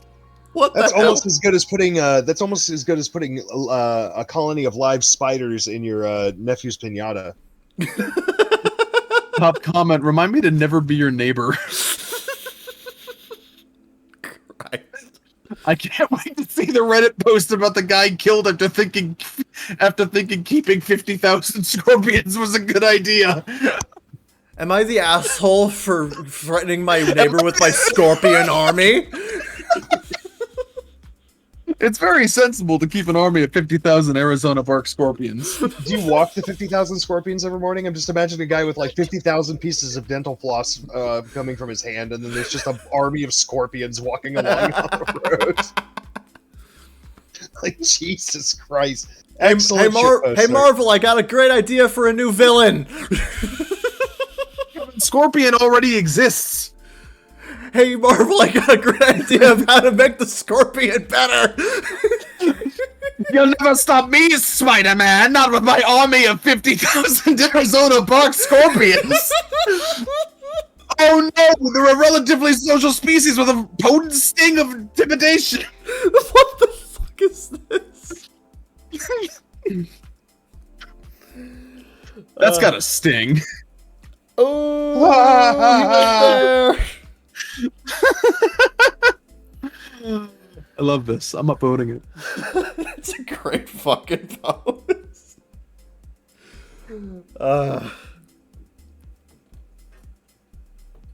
Next one, please. Please. Unpopular opinion, cold hamburgers are better than warm hamburgers. What? Get out. Get out. Just go. Just go. no. Yeah. Just go. Just nobody wants you here anymore. Go away. No. No. Not None you, of not that. you. Shame on No. you. Just no. Just like Luffy, like the guy comes out of the grave. Yeah. In that Luffy gif. Yeah. And he's like, "Old hamburgers," and Luffy's just like pushes him slowly back into the grave. No. Unpopular opinion, I actually love British food. Now, that's not to say there aren't some bad British food, but I do believe that people are way too harsh on British food. Give some context, my mother's side of the family is Hispanic. I've all tried all the great home-cooked meals of Mexican culture. I think what I really like about British food is that it's not overpowering in terms of flavors. I like that sometimes, though, because I love Mexican food. Sometimes it gets a bit overwhelming with how many spices are in it. Nice to eat something that's a bit less in your face, more British foods that is. Making this post because when my girlfriend, who's from the UK, made some British food for my family, they're all rude and thought her food was tasteless and boring. She made them some fish and chips, but they didn't like it all that much. Overall point is that food doesn't have to have over 1,000 different spices and ingredients to taste good. So to all the British people reading this, I thank you for your tasty meals, except for mushy peas and black pudding. Those are pretty gross. OP, please watch the most recent Mexican-themed episode of The Great British Bake Off, and you will change your mind very, very fast. Wheat bread, that's too spicy for me. Guacamole. Oh, yeah. Yeah. Whack-a-mole, as I call it. Unpopular opinion, American cream carbonara is better than authentic Italian. I don't think I've ever had either, so skip. I think I've only had American, and I like it, so... Yep, sure. Unpopular opinion, Cheetos deserves the finger-licking trademark instead of KFC. That's a good point. That's true. That's a good point. Oh, I don't know if the FCC will agree, but that's a good point. To be fair, what else is KFC gonna save? It's chicken. It's chicken. Kentucky Fried Chicken. It's greasy as fuck. Right. Kentucky Fried Chicken. It's $35 for a bucket. I'm just imagining Tony the Tiger is like, it's chicken. That's all we can say about it. Chicken. Chicken. It's chicken. Unpopular opinion. Seinfeld is unwatchable. Untrue. You can watch it. You can look at it. It can be heard. It's watchable, by definition. I think OP got smig-bobbed. Ooh, we don't want to get smig-bobbed, Jerry. Don't want to get smig-bobbed. What does it mean? Why do you get a smig-bobbed? I just think that this person got hit on by Jerry Seinfeld while he was masquerading as a bee. Hey, Jerry! You like jazz? And now they're very butthurt about that experience, and now they're trying to trash his previous work. I rewatched B-Movie recently, and God, that movie is just a massive shitpost. Unpopular opinion: there is nothing wrong with drinking alone. Kevin, did you True. write this? Oh, I think Kevin wrote this. fuck! I might have written this in my sleep. Exposed. Shit. Fuck. Unpopular opinion: white chicken chili isn't chili. What the fuck is white chicken chili? I'm I've had assuming it it's before. You're right. It's not chili. yeah. Somebody, it's a stew, not a chili. Yeah, it is a stew, not a chili. And someone's like, "Oh, chili is a stew." I never said it wasn't, but I said white chicken stew is a stew. You can take my word on food. Soon, so yeah. Yeah. A lot of people are just saying, "But chilies are stews," and I'm like, I don't know. Nah, but there's a not necessarily. Most chilies are stews, but not most stews are chili. Yeah. Sure. Let's see. Unpopular opinion. I mostly hate when people take out a guitar at a campfire. Well, let's Hope you guys gather like fun. around the campfire and sing our campfire song. Listen, I don't hate it all the time. Occasionally it can be fun, or maybe just for a song. But for the most part, I enjoy sitting around a fire with friends and family, having drinks and chatting to different people around the fire. I find myself getting bored quickly when someone decides to play a small concert loud enough that you can't hear the person next to you. Sheridan, when we go camping, like if we ever go camping together, we are absolutely singing the campfire song. No, we're not. Yes, we are. I'll do it. Cool. You can sleep outside. You can be Squidward. You don't have to do anything. You can literally sleep outside. I think you just got downvoted in real life. I think that's exactly what just happened. Rare. Yep. Didn't think you could do that. I've learned wrong. Yeah. Well, we've learned once again, Kevin knows nothing. Okay, I know some things. Some of the time. Occasionally. Yeah. Depending on the situation. Anyway. What's you doing again? All right, next Unpopular one. opinion, I love drinking 2-day-old flat pop. Yeah. That is incredibly unpopular. Well, I'll give you that, OP. It's unpopular. Yep. Upvoted for unpopularity.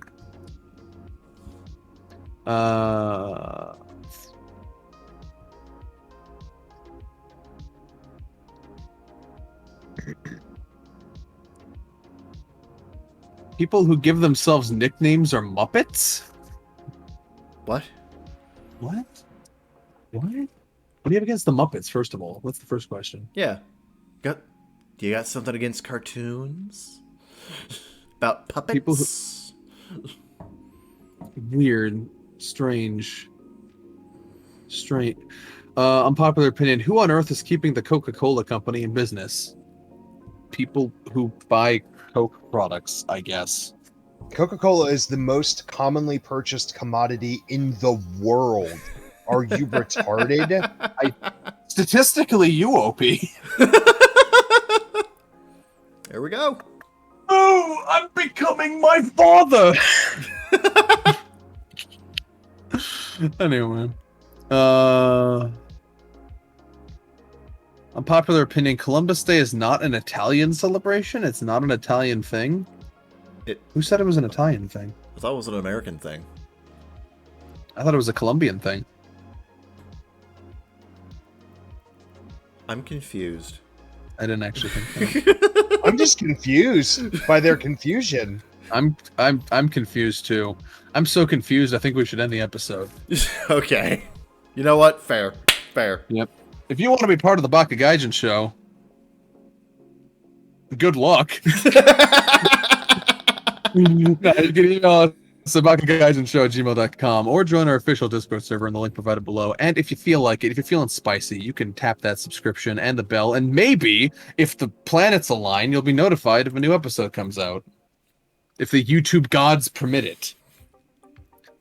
And you can follow us all on Twitter. The almighty algorithm.